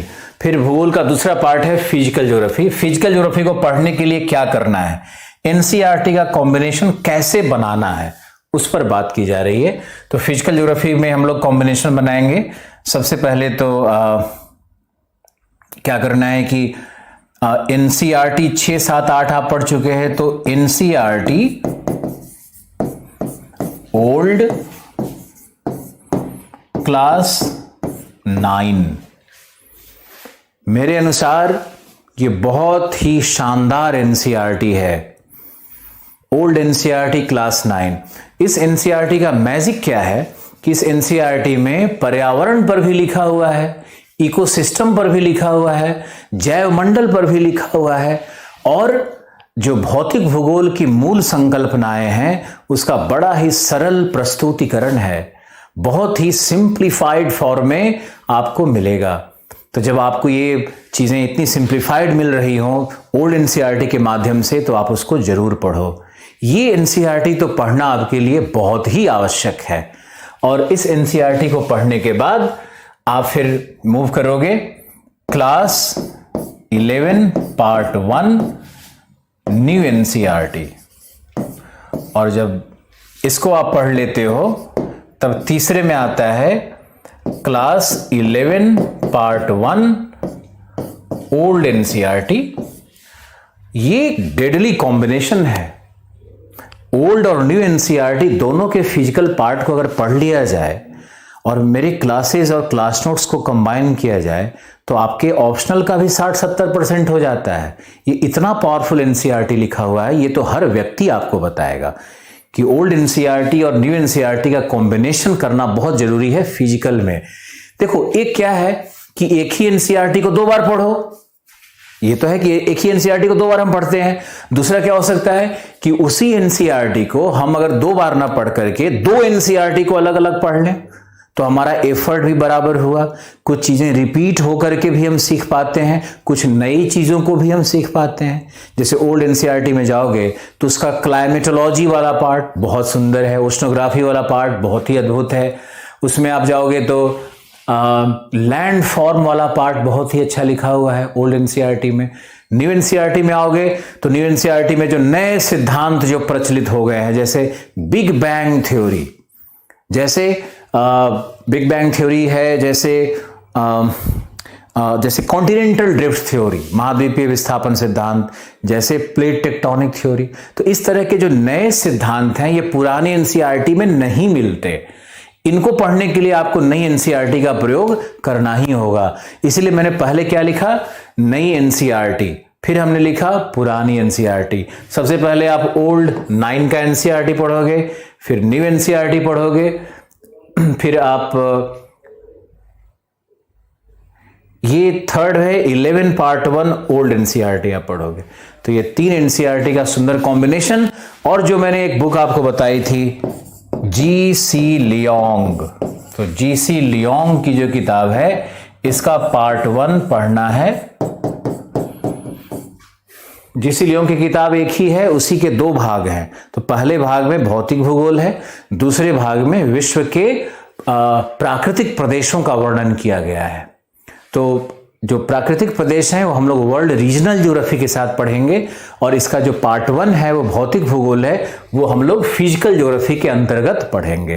तो इस तरह से कुछ कॉम्बिनेशन बनाना है। अब चलते हैं भूगोल का जो तीसरा भाग है। जो इसका तीसरा भाग है जो बहुत ही इंपॉर्टेंट है, ये है आपका Indian geography part 3, Indian geography. Indian geography की अगर हम बात करें तो ज्यादातर प्रश्न आईएएस में और पीसीएस में इंडियन ज्योग्राफी से ही पूछे जाते हैं। अब इंडियन ज्योग्राफी से जो प्रश्न पूछे जाते हैं उसका मूल कारण क्या है? क्योंकि आप इंडियन हो, आप भारतीय हो, तो अगर आप भारतीय हो तो भारत के विषय में आपको आपकी जानकारी बहुधा होनी चाहिए, बहुत अधिक जानकारी होनी चाहिए। अब भारतीय अर्थव्यवस्था, भारतीय कृषि, भारतीय संसाधन, भारत का उद्योग, ये सब, भारत में प्रादेशिक नियोजन, भारत में बस्तियां, भारत में अधिवासीय क्षेत्र, भारत की जनसंख्या, भारत की निर्जातीयता, भारत के जनजाति, सब भूगोल के अंतर्गत आता है। तो ये एक बड़ा, भारत में पर्यावरणीय संकट, सब, भारत में प्रदूषण के उपाय, ये सारा भारत के भूगोल के अंतर्गत आता है। तो आप देखोगे कि मुख्य परीक्षा में भी हो और जो पीटी का एग्जामिनेशन होता है उसमें भी 2/3 प्रश्न, 50% से 60-65% तक प्रश्न भारत के भूगोल से ही पूछे जाते हैं। यानी विश्व के भूगोल को पढ़ने से, भौतिक भूगोल को पढ़ने से लगभग 1/3 प्रश्न सॉल्व होगा, और 50% प्रश्न जो सॉल्व होंगे वो भारत के भूगोल से होंगे। इसलिए मैंने कहा कि बहुत ही महत्वपूर्ण सेक्शन है। आप देखो कि इंडियन ज्योग्राफी में हम लोगों को शुरू कैसे करना है। तो पहले तो आपको करना है क्लास 10 ओल्ड एनसीईआरटी। हमने ओल्ड और न्यू का एक अद्भुत कॉम्बिनेशन बनाया है। इस कॉम्बिनेशन को पढ़ने से ही आपको मजा भी आएगा और चीजें आप ग्रैस्प भी कर पाओगे, आपके कंट्रोल में भी होंगी। तो ये क्लास 10 ओल्ड एनसीईआरटी है। अब इसके बाद ये तो पहला है, सेकंड इंडिया में पढ़ना है class 11 part 2 new NCERT plus 12 part 1 old NCERT. और ये जो कॉम्बिनेशन है ना, ये जो कॉम्बिनेशन है, ये है भारत के भौतिक भूगोल के लिए। ये भारत के भौतिक भूगोल के लिए है। ये भारत के भौतिक भूगोल का कवरेज देगा, क्लास 11 पार्ट 2 और क्लास 12 पार्ट 1 ओल्ड। बहुत ध्यान से देखना है और बहुत ध्यान से समझना है कि कौन कौन सा एनसीईआरटी कैसे पढ़ना है, किस कॉम्बिनेशन में पढ़ना है, आपको बहुत ध्यान देने की जरूरत होगी। तो आपको ये क्लास 2 वाली बात समझ में आ रही होगी। इसके बाद हम लोग चलते हैं एनसीईआरटी का कॉम्बिनेशन नंबर 3। तो इसमें आएंगे हम लोग क्लास, ये है class 12 part 2 old plus 12 part 2 new. और ये जो दोनों एनसीईआरटी का कॉम्बिनेशन बनेगा, ये सॉल्व करेगा हमारा ह्यूमन एंड इकोनॉमिक, यानी मानव एवं आर्थिक भूगोल जो भारत का होगा उसको सॉल्व करेगा हमारा ये तीसरा क्लास 12 का दोनों एनसीईआरटी पार्ट 2। अब आपको ये समझना है कि भारत के भूगोल को हमने दो भागों में बांटा है। एक भौतिक भूगोल हो गया, एक ह्यूमन ज्योग्राफी हो गया। क्लास 10 क्या है ना कि एक सिंपल भारत का वर्णन करेगा, और इस क्लास 10 वाले में आपको फिजिकल भी मिलेगा, आपको ह्यूमन भी मिलेगा, आपको इकोनॉमिक भी मिलेगा। तो ये एक बेसिक रीडिंग है, और उस बेसिक रीडिंग के बाद आप सीधे हायर रीडिंग पे आप शिफ्ट करोगे तो भौतिक और ह्यूमन इकोनॉमिक ज्योग्राफी का कॉम्बिनेशन आपको पढ़ना होगा। ये आपका भारत का भूगोल का पूरा जो आपकी जो नीड है उसको खत्म कर देगा, प्लस मेरी क्लासेस और जो पीडीएफ में नोट्स आपको मिलने वाला है, प्लस हम लोग जो बहुत सारा टेस्ट और प्रैक्टिसेस करेंगे, उन सबको मिला करके ये काम पूरा हो जाएगा। तो आपको कोई बहुत किताब पढ़ने की आवश्यकता नहीं होगी, और एनसीईआरटी और हमारा पीडीएफ और ये सब मिलकर के आप विश्वास करो कि इससे ज़्यादा मटेरियल कहीं उपलब्ध नहीं होगा। और जो भी भारत में जो भी किताबें मिल रही है, विदेश की जितनी किताबें मिलती है, हमारे पास देखो अंबार लगा हुआ है फोटोकॉपी का किताबों का, तो ये सब निकाल करके पढ़ करके ही आपके लिए जो चीज़ें हैं उसको निकाल करके लाएंगे या लाते रहे हैं आज तक। अब हम चलते हैं भूगोल के पार्ट 4 पर। पार्ट 4 ज्योग्राफी का क्या है, तो ये है आपका इन्वायरमेंट।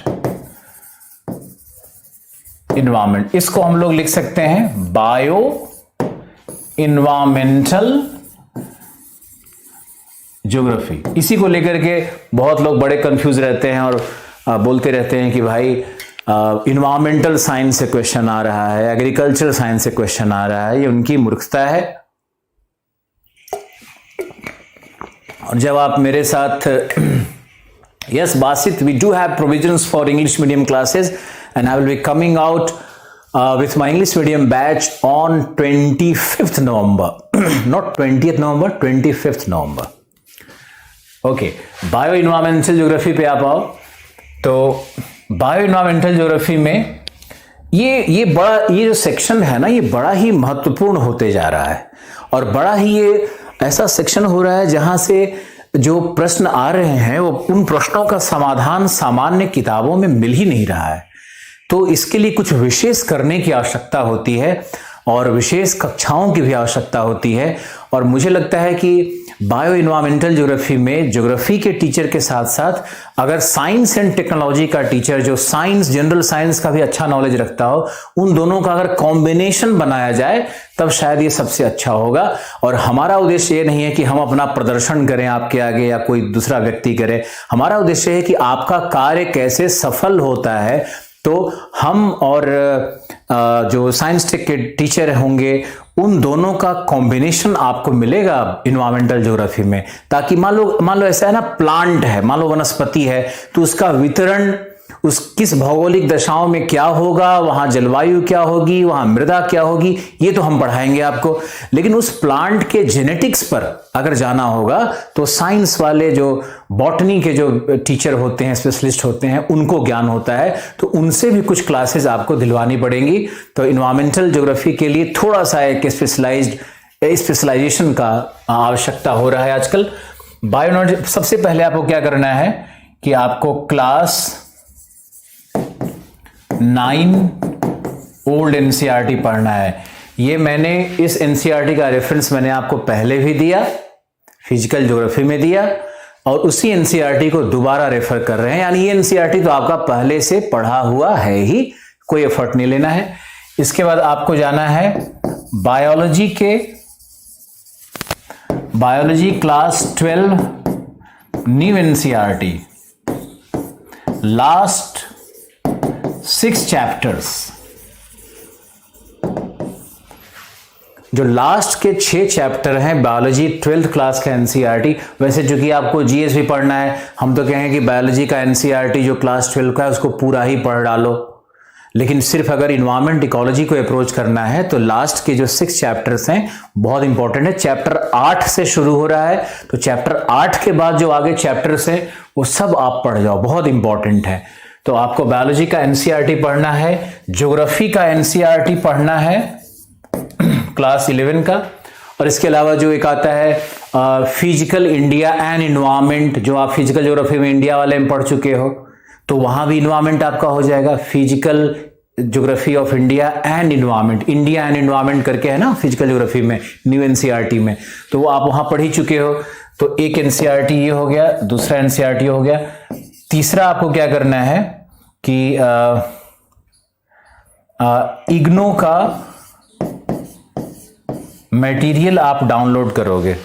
इग्नो का मटेरियल हमारे वेबसाइट पे भी उपलब्ध होगा, और इनके कैरियरविल की वेबसाइट पे भी हम उपलब्ध करवाएंगे, पीडीएफ के फॉर्म में भी आपको दिया जा सकता है। तो ये इग्नो का जो मटेरियल है, ये इन्वायरमेंटल साइंस पर एक पीडीएफ इसका आता है, एक मटेरियल का एक ग्रुप आता है। इससे प्रश्न आपको आईएएस में नहीं आएंगे, बहुत कम आएंगे, लेकिन ये पढ़ने के बाद आपको एक अच्छा फील होता है कि इन्वायरमेंटल साइंस में मैंने भी कुछ नॉलेज है, कुछ एक प्राइमरी नॉलेज है। तो ये बड़ा अच्छा होगा कि आप इग्नो के मटेरियल को, इग्नो का मटेरियल जो इन्वायरमेंट के ऊपर में है, इसको आप पढ़ो। तो इन्वायरमेंटल ज्योग्राफी को बिगिन करने के लिए एज ए बिगिनर आपको यही पढ़ना होगा। और अगर हायर लेवल पे हम लोग जब जाने लगते हैं तो फिर तो वहाँ पे बात कुछ और बनने लगती है। और हम लोग जैसे पीडी शर्मा की किताब आती है, पीडी शर्मा, तो पीडी शर्मा बनारस हिंदू यूनिवर्सिटी के हेड ऑफ डिपार्टमेंट हैं ज्योग्राफी और इन्वायरमेंट के, और इन्वायरमेंटल साइंस में काफी बड़ा नाम है पीडी शर्मा का। तो पीडी शर्मा ने ये किताब लिखी है इकोलॉजी पे। इन्होंने जो किताब लिखी है पीडी शर्मा ने इकोलॉजी के ऊपर में, पारिस्थितिकी के ऊपर में, तो पारिस्थितिकी वाली इनकी किताब बहुत ही महत्वपूर्ण हो जाती है। और इसमें इन्होंने जैव विविधता पर और क्लाइमेट चेंज पर, ग्लोबल वार्मिंग पर, इकोलॉजी के प्रिंसिपल्स पर, सभी जो मुख्य मुद्दे हैं, इकोसिस्टम क्या है, इकोसिस्टम का फंक्शनिंग क्या है, इकोसिस्टम का टाइप क्या होता है, इन सब के विषय में बड़ा ही वृहत विवेचना किया हुआ है। लेकिन अभी आपको पीडी शर्मा नहीं पढ़ना है और खरीदने की कोशिश भी मत करना, क्योंकि अभी ये आपके लिए घातक सिद्ध हो जाएगा। इतनी मोटी और इतनी विद्वता से भरी किताबें अभी आपको नहीं देखनी है। तो आपको ये 3 चीजों का कॉम्बिनेशन बनाना है। पहले तो इग्नो का बायोलॉजी का एनसीईआरटी लेना है, ज्योग्राफी का 2 एनसीईआरटी हो गया, एक तो 9 ओल्ड और एक इंडिया एंड एनवायरमेंट करके, क्योंकि ये दोनों एनसीईआरटी आप पहले पढ़ चुके हो फिजिकल ज्योग्राफी में, तो यहां पढ़ना बड़ा ही आसान होगा। तो ज्योग्राफी के ये 4 भाग हुए। ज्योग्राफी को इस तरह से 4 भागों में पढ़ना है आपको। मुझे आशा है कि आपको ज्योग्राफी कैसे पढ़ना है, कहाँ से शुरू करना है, कैसे पढ़ना है, इसके विषय में थोड़ा ज्ञान प्राप्त हुआ। आपका आत्मविश्वास आज बढ़ेगा, आपको एक रूपरेखा मिल रही होगी, आपको एक दिशा निर्देश मिल रहा होगा कि मुझे बढ़ना कैसे है, मुझे आगे कैसे चलना है। अब इसमें अब आपके हम कुछ प्रश्नों को लेते हैं जो कि लगातार हमारे स्क्रीन पे आ रहे हैं, उनको कुछ प्रश्नों को लेते हैं, फिर हम लोग शुरू करेंगे दूसरा सेशन, जिस सेशन में हम आपसे बात करेंगे ज्योग्राफी के ही विषय में। और आज हम लोग शुरू भी करेंगे, ऑस्ट्रेलिया को पढ़ेंगे, ऑस्ट्रेलिया के विषय में, और मानचित्र भी करेंगे और मानचित्र का अवलोकन भी करेंगे। राहुल, एनसीईआरटी और इग्नो प्रोवाइड करा दो सर। मैं कोशिश करता हूं कि इग्नो का मटेरियल पीडीएफ फॉर्म में, शायद इग्नो के वेबसाइट पे चले जाओ ना, वहां पे सर्च करो, वहां पे देखो मिलेगा। एनसीईआरटी से नोट्स भी बनाना होगा, बिल्कुल बना सकते हो। और एनसीईआरटी से सारे फैक्ट्स को अगर आप लिख लो अपने नोटबुक में तो ये बहुत बड़ा काम होगा। आप याद रखो पब्लिक सर्वेंट्स लोग कि जब तक आप लिखते नहीं हो, जब तक आप नोट्स नहीं बनाते हो, तब तक वो चीज़ों को आप ग्रैस्प नहीं कर पाओगे। हम बार बार कह रहे हैं कि वन ईयर एग्जामिनेशन का तैयारी करना और आईएएस बनना दोनों में बहुत अंतर है, बिल्कुल अलग धारा है दोनों। जो आपने वन ईयर के लिए तैयारी करके रखा है वो आपको बहुत मदद करने वाला है, आईएएस के एग्जामिनेशन में बहुत मदद करने वाला है कि सीसेट आप क्वालिफाई कर जाओगे, आप इंग्लिश का सॉल्व कर दोगे पजल्स, तो आपके लिए तो बड़ा ताकत है, बड़ी ताकत है वो। आपको बेसिक नॉलेज है पॉलिटी का, बेसिक अंडरस्टैंडिंग है, कुछ आर्टिकल्स रटे हुए हैं आपने, कुछ इतिहास के तथ्य रटे हुए आपने, सब आपकी मदद करेगा। बुक को अंडरलाइन करके नोट्स बना सकते हैं सर, बिल्कुल नोट्स बनाइए, हम इसके पक्षधर हैं। हिंदू न्यूज़पेपर पढ़ना बहुत आवश्यक है। एनसीईआरटी प्रोवाइड करा दो सर, आप एक बार इंटरनेट पे चेक करो, शायद हम आपको न मिले, फिर आप मुझे रिपोर्ट करो, लेकिन खुद से प्रयास करना बहुत जरूरी है। इंग्लिश में एनसीईआरटी पढ़ो या हिंदी में पढ़ो, उससे कोई फर्क नहीं पड़ता है। शॉर्ट नोट्स जो ज्योग्राफी में बनाते हैं उसका कैसे होगा वो भी हम आपको बताएंगे कि नोट्स कैसे बनाया जाता है, लेकिन आने वाले क्लासेस में सभी सब्जेक्ट में एनसीईआरटी का क्या कॉम्बिनेशन होगा वो आपको हम आगे के क्लास में बताएंगे। अभी एक ही क्लास में सब बताने से क्या फायदा है बताओ? 15 दिन तक तुम पहले ये सब पढ़ते रहो। एक दिन में 2 क्लासेस होंगी, एक क्लास में हमारा क्लास होगा 11:30 से 2 घंटे की, और उसके बाद फिर 2 घंटे की होगी, मेरा मूड करेगा 1.5 घंटे का भी होगा, क्योंकि मेरा दिन में 4 क्लास चल रहा है आजकल, तो हो सकता है थकान भी आए, तो हम हो सकता है कि 1.5 घंटे का भी क्लास लें या 2 घंटे का क्लास लें, कभी ज़्यादा भी ले सकते हैं क्लास, कोई बात नहीं है। एनसीईआरटी ज्योग्राफी को अपलोड करने के लिए देखते हैं क्या हो सकता है। एनसीईआरटी लॉन्ग क्वेश्चन की प्रैक्टिस करें, उसमें क्वेश्चन होते हैं लास्ट में, हाँ बिल्कुल करें।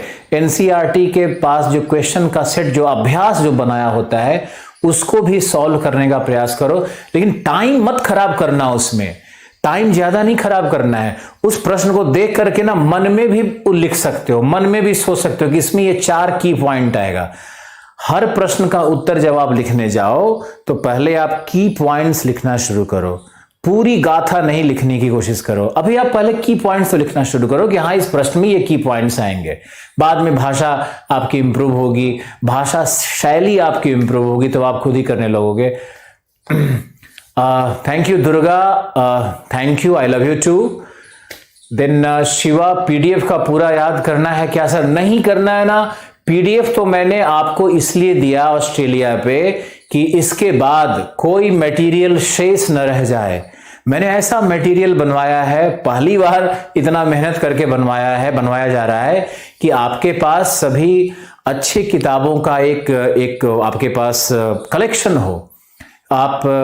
हम जरूर कोशिश करेंगे कि इग्नो का मटेरियल हम अपलोड कर दें, और दूसरा ये कर दें कि हिंदू न्यूज़पेपर को कैसे पढ़ना है उस पर हम बात करेंगे। ऑसम कंटेंट है मेरे पीडीएफ में, thank you very much. Rajendra, आपने क्या पूछा? मैं तो भूल ही गया। बुक नहीं होगा ओल्ड वाला, राहुल लिख रहे हैं कि एनसीईआरटी ओल्ड नहीं होगा तो कैसे करेंगे?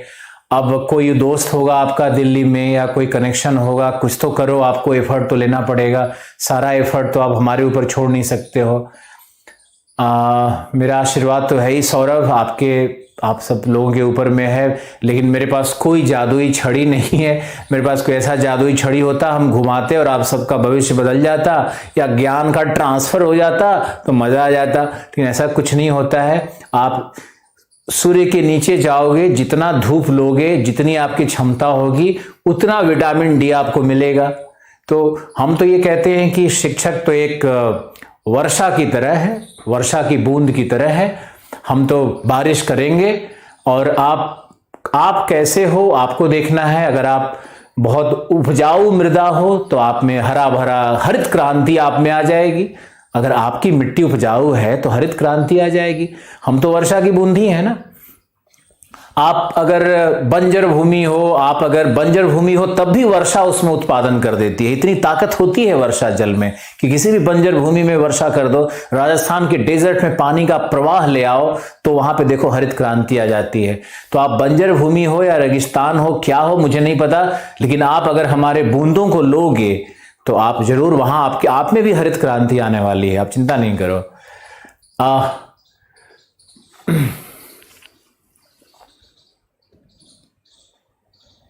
बहुत सारे प्रश्न आने शुरू हो गए हैं। अब ये जो हमने एक छोटा सा ब्रेक लिया, इसका उद्देश्य था कि आपके प्रश्न को हम ले लें। सविंदर सिंह की बुक पढ़ने की आवश्यकता नहीं है। सविंदर सिंह अप्रासंगिक हो गए हैं, इरेलेवेंट हो गए हैं, तो सविंदर सिंह की बुक से अब ज्यादा प्रश्न नहीं आता है।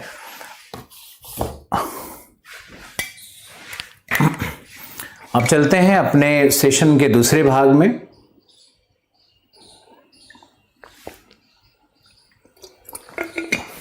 और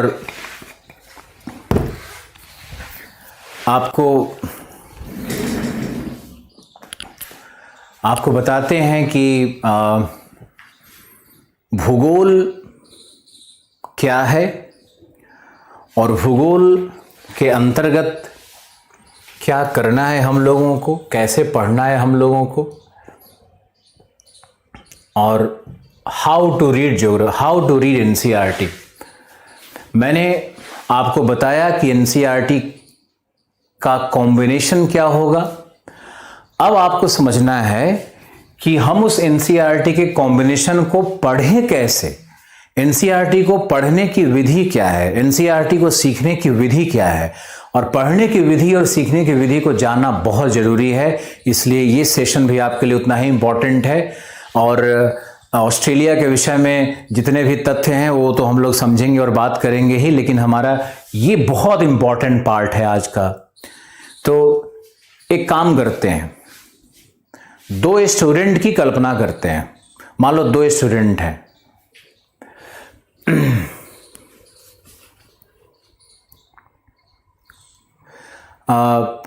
दो स्टूडेंट की कल्पना करते हैं। मेरा ध्यान कमेंट्स पे बार बार चला जा रहा है। खैर, आप सब लोग फिर से एक बार फिर से हमारे साथ फिर से कनेक्ट हो जाओ। इंसान का कंसंट्रेशन है ना, कई बार जुड़ता है, कई बार हटता है। तो हम लोग कई बार जुड़ेंगे, कई बार आपका ब्रेन हटेगा, लेकिन बार बार फिर से वापस कंसंट्रेशन को लाना होता है। तो आप वापस कंसंट्रेशन को लाओ। और ये सेशन बहुत ही इंपॉर्टेंट है क्योंकि आपको हम एनसीईआरटी पढ़ने की विधि सिखा रहे हैं। और विधि सीखने के क्रम में आपको समझना है कि मैंने कैसे एनसीईआरटी को पढ़ने कहा है। और आज से आप मुझे प्रॉमिस करोगे, आप मुझे वादा करोगे कि आज से आपकी पढ़ाई अब 8 घंटे वाली शुरू होने वाली है। और 8 घंटा पढ़ाई आप शुरू कर दोगे और आज ही ज्योग्राफी क्लास 6 एनसीईआरटी से शुरुआत कर देनी है आपको। और अगर एनसीईआरटी आपके शहर में आपके पास उपलब्ध नहीं है तो आप तुरंत प्रयास करिए कि आपको एनसीईआरटी कहीं से मिले। आप दिल्ली में कई किताब की दुकानें हैं, एक बुक शॉप है, तो बुक शॉप को आप अगर मेल करोगे तो एनसीईआरटी भेज देगा। तो इस तरह का मदद भी किया जा सकता है आपको। बुक शॉप एक मुखर्जी नगर में दुकान है, वहाँ पे आप वो कर सकते हो एनसीईआरटी के लिए, किताबों के लिए। ये आपको मैंने एग्जाम्पल दिया कि 2 व्यक्ति हैं, एक व्यक्ति है ए और दूसरा व्यक्ति है बी। दो व्यक्ति हैं, एक है ए और दूसरा है बी। ये रहा तुम्हारा दूसरा व्यक्ति। दोनों चित्र में अंतर है। ये व्यक्ति और ये व्यक्ति आज अभी इस क्षण, मेरा ये दावा है कि आप देखोगे ना, अगर आप लोग जितने हजारों लोग जुड़े हुए हो हमसे अभी, ये सारे लोगों को अगर बिठा दिया जाए एक लाइन में तो अभी का अभी दिखेगा कि कई लोगों का फेस ऐसा होता है, ये खुश रहते हैं। इनसे पूछोगे क्यों खुश हो बाबू, क्यों खुश हो बेटा, क्यों खुश हो भैया, तो कहते हैं बस मैं खुश हूं, मुझे प्रकृति ने खुश बनाया है। और दूसरा जो सब कुछ से परिपूर्ण है, देखने में भी अच्छा है, घर में भी पैसा है, सब कुछ अच्छा है, फिर भी उसका मुंह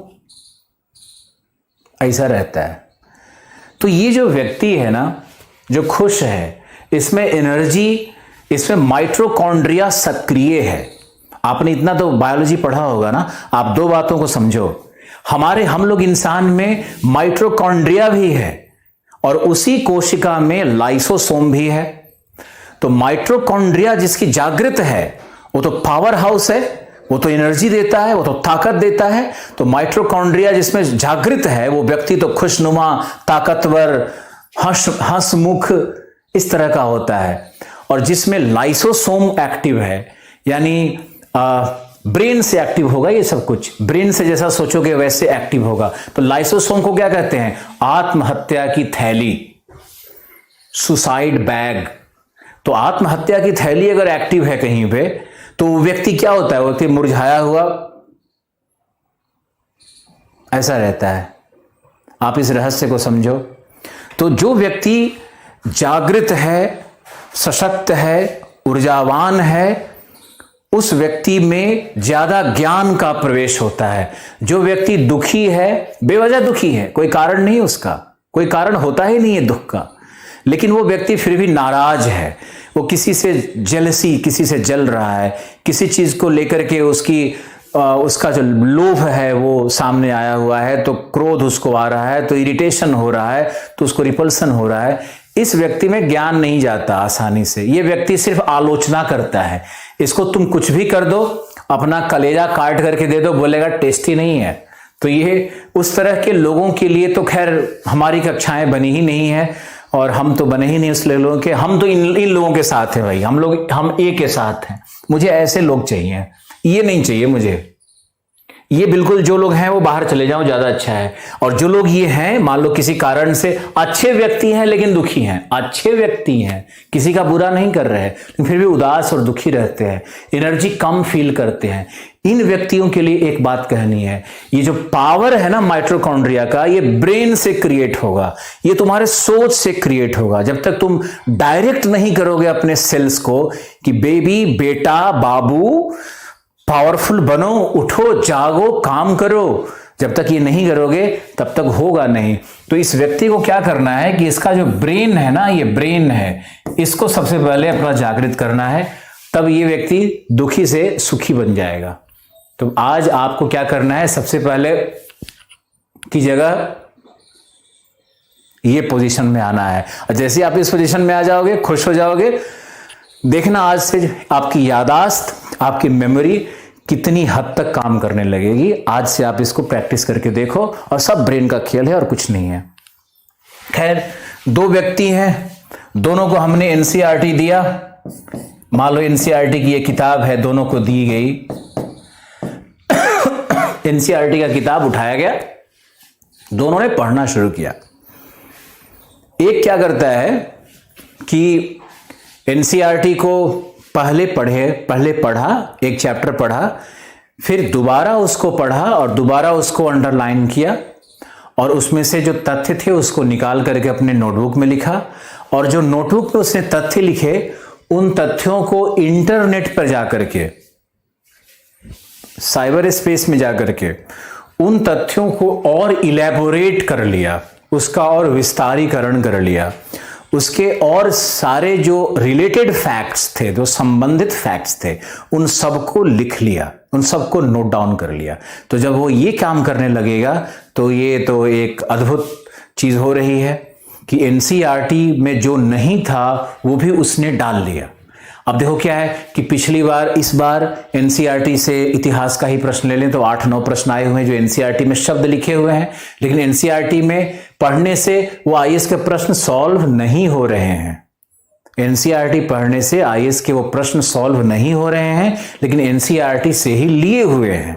अब इसका समाधान क्या होगा कि एनसीईआरटी में जो भी विषय हैं, जो भी टॉपिक है, जो भी शब्द हैं, जो भी नाम हैं, जो भी चिंतकों के नाम है, फिलोसफर्स के नाम है, बड़े लोगों के नाम है, उन सभी नामों को आप क्या करोगे, इंटरनेट पे जाकर के उसका सम्यक अध्ययन करोगे। यानी एनसीईआरटी प्लस इंटरनेट का नॉलेज दोनों को मिला करके, ज्यादा नहीं, थोड़ी थोड़ी छोटी छोटी चीजें, छोटी छोटी चीजों को इंटरनेट से लेना है। बड़े बड़े वो पन्ने नहीं लेने हैं, बस 2-4 शब्द आपको ले लेना है, मुख्य बातें लेनी है आपको। तो वहां से मुख्य बातों को लेकर के तब आप नोट्स बनाओ। यानी आपका एनसीईआरटी का नोट्स क्या होना चाहिए, एनसीईआरटी प्लस इंटरनेट पर आपके द्वारा किया गया रिसर्च। ये बहुत बढ़िया कॉम्बिनेशन बनाएगा। अब एनसीईआरटी पे जब आप नोट्स बना लोगे तो फिर आपको बहुत मजा आएगा। अब एनसीईआरटी को पढ़ते कैसे हैं, उस पे 1-2 शब्द और मुझे कहने दो। एनसीईआरटी में मान लो कि आपने एक चैप्टर उठाया और आपने चैप्टर उठा लिया कृषि का, मान लो आपने चैप्टर उठा लिया, हरित क्रांति का आपने चैप्टर उठा लिया। तो हरित क्रांति में जब एनसीईआरटी में जाओगे तो वहां लिखा हुआ रहेगा कि हरित क्रांति के जनक स्वामीनाथन थे। हरित क्रांति 1961 में IADP प्रोग्राम के द्वारा उसका पहला पायलट प्रोजेक्ट आया। फिर 1964 में IAAP के द्वारा ये फिर 112 डिस्ट्रिक्ट्स में शुरू किया गया प्रयोग के तौर पर। इस तरह से फैक्ट्स आएंगे। इन फैक्ट्स का कोई बहुत बड़ा महत्व नहीं है, लेकिन ये फैक्ट्स भी याद रखने चाहिए चूंकि एनसीईआरटी में है, लेकिन आप इसको याद रखोगे। लेकिन आपको क्या करना है कि IADP क्या था, IAAP क्या था, इस पे थोड़ा रिसर्च करना पड़ेगा। फिर आपको मिलेगा कि 1967 में एनुअल प्लान, वार्षिक योजना में हरित क्रांति का प्रारंभ किया गया और वो पैकेज प्रोग्राम था। अब देखो क्या सीखना है कि एनुअल प्लान का अर्थ क्या होता है, पैकेज प्रोग्राम क्या होता है। आगे मिलेगा कि यह एक HYV प्रोग्राम था, हाई यील्डिंग वैरायटी प्रोग्राम था। तो ये बताओ कि हाई यील्डिंग वैरायटी प्रोग्राम जो है HYV प्रोग्राम है, उसका अर्थ क्या हुआ। तो एनसीईआरटी में सिर्फ शब्द जो मिल रहे हैं ना, उसके आधार पर बाकी ज्ञान को कलेक्ट करना होता है। इस तरह से पढ़ना होगा एनसीईआरटी को। अब एनसीईआरटी पढ़ने का एक मेथड और आपको बताते हैं, जो शायद मैंने कल बताया था या किसी अन्य क्लास में मैंने बताया, मुझे ध्यान नहीं है कि मैंने ज्योग्राफी ऑप्शनल में बताया या आपके जीएस क्लास में बताया, मुझे बिल्कुल ध्यान नहीं है, लेकिन फिर से आपको बताते हैं कि जब एनसीईआरटी को आप पढ़ने जाते हो तो चलो क्लास 6 एनसीईआरटी की बात कर लेते हैं। क्लास 6 एनसीईआरटी में अफ्रीका का एग्जाम्पल ले लेते हैं। एनसीईआरटी में लिखा होगा कि अफ्रीका की औसत ऊंचाई 880 मीटर है, वैसे ही बोल दिया, 880 मीटर औसत ऊंचाई है। यह एक पठार है। पठार का जो किनारा का भाग होता है ये कगार नुमा है, ढाल नुमा है। तो ढाल नुमा होने के कारण अफ्रीका के चारों तरफ प्राकृतिक बंदरगाह नहीं बन पाते हैं। क्यों? क्योंकि अफ्रीका एक पठार है और पठार का किनारा ढाल नुमा होता है। तो कल्पना करके देखो कि मान लो कि कोई जहाज समुद्र से आ रहा है और ये अफ्रीका का ढाल नुमा पठार सामने आ गया, तो ये जो जहाज है उससे लोडिंग अनलोडिंग कैसे होगा? तो संभव नहीं है ना। वहां तो पठार सामने आ गया, सामने ऊंची सी चट्टान सामने आ गई। तो अफ्रीका के चारों तरफ जो प्राकृतिक बंदरगाह है उसकी संख्या बहुत ही कम होती है। अब इसके कारण क्या होगा कि विश्व व्यापार में अफ्रीका का कोई खास योगदान नहीं होगा, और विश्व व्यापार में अगर योगदान नहीं है तो अफ्रीका एक बैकवर्ड कॉन्टिनेंट है। अब एनसीईआरटी में ये बातें लिखी हुई है। आप लोग क्या करोगे कि अफ्रीका की औसत ऊंचाई 880 है, 5 बार उसको रगड़ोगे, इसको रटने की कोशिश करोगे। अरे मेरे भाई, ये तो पढ़ना ही नहीं था। पढ़ना तो आपको था कि अफ्रीका एक पठार है और उसका कगार नुमा तटीय कोस्ट है, तटीय रेखा उसका कगार नुमा है, इसलिए वहां पर बंदरगाह नहीं मिलते हैं, और बंदरगाह नहीं मिलते इसलिए अफ्रीका बैकवर्ड कॉन्टिनेंट है। ये एनसीईआरटी पढ़ने का तरीका है, ना कि फैक्ट को पढ़ना। कारण और कार्य की विवेचना करनी है एनसीईआरटी के माध्यम से, फैक्ट को नहीं पढ़ना है। मुझे आशा है कि इसको आप अच्छे से समझ गए होंगे। फिर एक उदाहरण और ले लेते हैं, अफ्रीका से ही ले लेते हैं। आगे अफ्रीका में लिखा है, सुन रहे हो ना आप लोग, आगे अफ्रीका में लिखा है कि अफ्रीका एक गोंडवाना लैंड का टुकड़ा है। अब गोंडवाना पुरानी चट्टानों का नाम है, तो पहले तो रिसर्च मारोगे भाई ये गोंडवाना है क्या, तो आपको पता चलेगा कि अरे ये तो जितने महाद्वीप थे उसका जो दक्षिणी टुकड़ा था उसको गोंडवाना कहते हैं, पैंजिया का ये दक्षिणी भाग था। तो आप देखोगे कि अच्छा गोंडवाना क्या है, आपने इंटरनेट से सीखा। फिर आप क्या करोगे कि क्लास में हम सिखाएंगे, सब पढ़ाएंगे ही, लेकिन आप इंटरनेट से सर्च करोगे तो और कुछ कुछ मिलता रहेगा आपको। फिर आप क्या करोगे कि इसके आगे पढ़ोगे कि गोंडवाना लैंड की चट्टानों में लोहा एवं आयरन एवं कोयला प्राप्त नहीं होता। ये तो अद्भुत बात है जो एनसीईआरटी ने लिख दी कि भाई गोंडवाना लैंड के चट्टानों में खनिज नहीं मिलते, और अगर लोहा और कोयला नहीं मिलता है तो लौह इस्पात उद्योग की स्थापना हो ही नहीं सकती। और लौह इस्पात उद्योग की स्थापना नहीं होगी जो कि एक आधारभूत उद्योग है, जो एक बेसिक इंडस्ट्री है, जो इंफ्रास्ट्रक्चर के डेवलपमेंट के लिए बहुत ही आवश्यक है। तो अगर ये उद्योग नहीं होगा तो अफ्रीका का औद्योगिकरण ही नहीं हो सकता है, और औद्योगिकरण नहीं होगा तो आर्थिक विकास की दशाओं में अफ्रीका एक बैकवर्ड स्टेट होगा, एक बैकवर्ड कॉन्टिनेंट होगा, एक पिछड़ा हुआ महादेश होगा। अब देखो एनसीईआरटी में क्या निकल करके आ रहा है कि अफ्रीका एक पिछड़ा हुआ महादेश है, क्योंकि कारण निकल करके आ रहा है क्योंकि ए बंदरगाह नहीं है, बी खनिज लौह इस्पात उद्योग नहीं है। खनिज तो है, अफ्रीका में खनिज है ना, कॉपर है, डायमंड है, गोल्ड है, सब है, तेल है, पेट्रोलियम है, सब है, बहुत संसाधन है, लेकिन कौन सा मूल संसाधन नहीं है, तो लौह इस्पात उद्योग के लिए संसाधन नहीं है।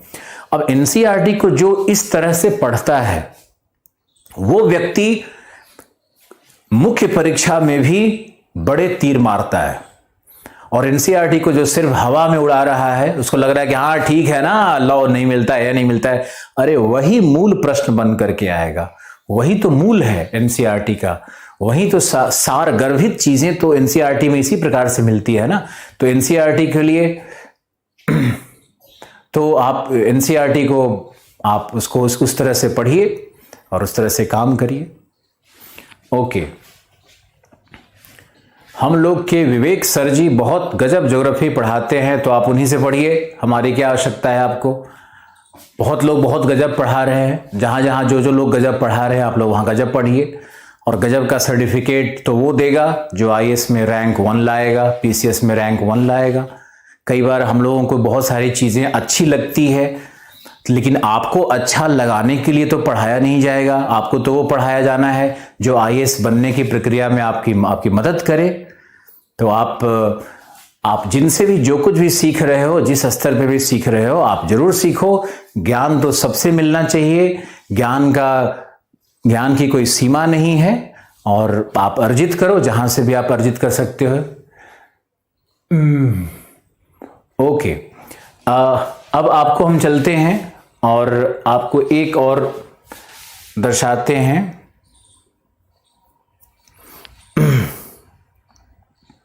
कि आज की एक मुख्य बात, समय लगता है कि आज काफ़ी हो गया है, 1 बज गया है, शायद 1:10-15 तो हो ही गया है, तो मुझे लगता नहीं कि आज ऑस्ट्रेलिया और वर्ल्ड रीजनल ज्योग्राफी को शुरू करने का दिन है। आज आप ऐसा करो कि आज के दिन को आप पूरी तरह से क्लास 6 एनसीईआरटी को पढ़ने के लिए उपयोग में लाओ, और क्लास 6 एनसीईआरटी को आज से पढ़ना शुरू करो। और क्लास एनसीईआरटी जब आप पढ़ना शुरू कर दोगे तब आपका अपने आप ज्योग्राफी मूव ऑन करना शुरू हो जाएगा। आज आप सीखो कि अक्षांश क्या है, देशांतर क्या है, क्लास 6 एनसीईआरटी से, या जो भी सर आपके रहे हैं उनसे आप पढ़ना शुरू करो। और कल से हम लोग वर्ल्ड रीजनल ज्योग्राफी पे अपने क्लासेस को धारा प्रवाह उस पर शुरू करते हैं। कल से नोटबुक लेकर के और एटलस लेकर के आपको आना है। आपके लिए होमवर्क दिया जा रहा है, आप होमवर्क करोगे तभी आप सीखोगे। आपका होमवर्क नंबर 1 नोट करो। आपको होमवर्क में क्या करना है, आप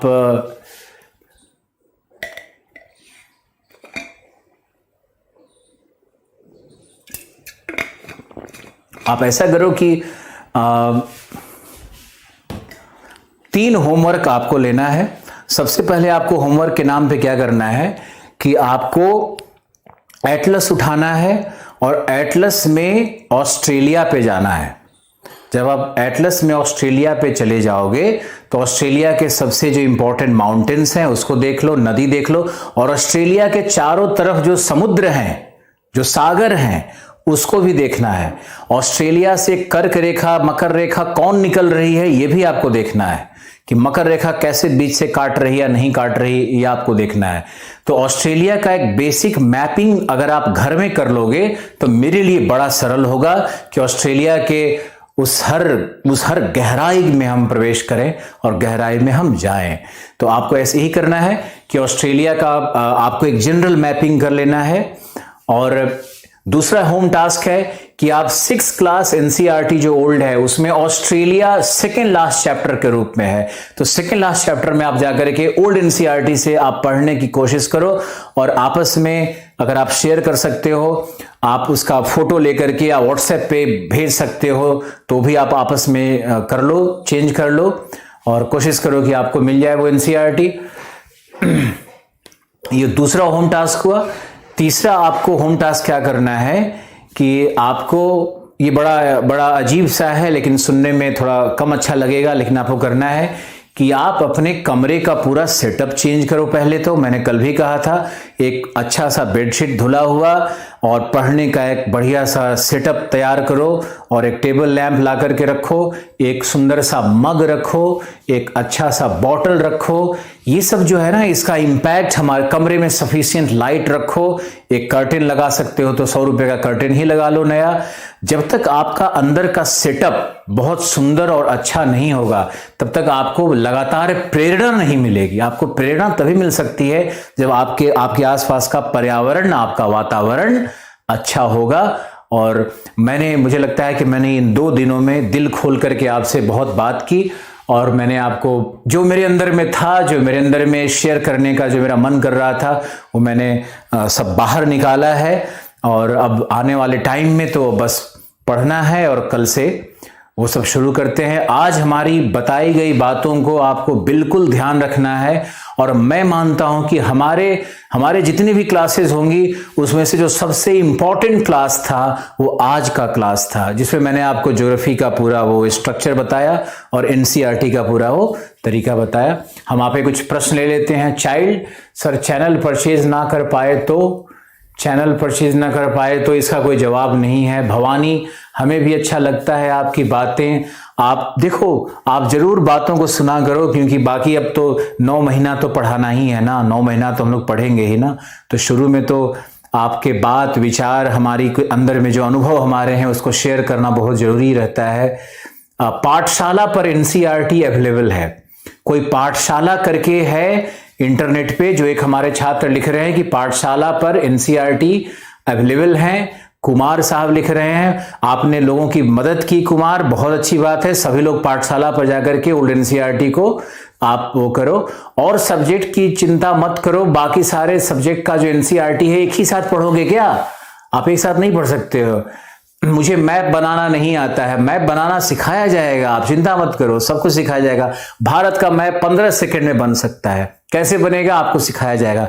कल जब हम ऑस्ट्रेलिया पढ़ाएंगे तो हम ऑस्ट्रेलिया का मैप खुद बना करके आपको दिखाएंगे कि कैसे बनता है और कितना सरल होता है और कितने कम सेकंड में बन जाता है। सर क्लास की शेड्यूल क्या रहेगी? शेड्यूल तो अभी यही है कि हमारा 2 क्लास रोज होगा। मॉर्निंग सेशन में हम ज्योग्राफी के साथ आएंगे, रजनीश राज जी आएंगे 1:30 बजे से, 2 बजे से रजनीश राज जी आएंगे। तो 2 बजे से रजनीश राज जी का क्लास चल रहा है मॉडर्न इंडिया के ऊपर में, तो हम लोग दोनों का चलेगा।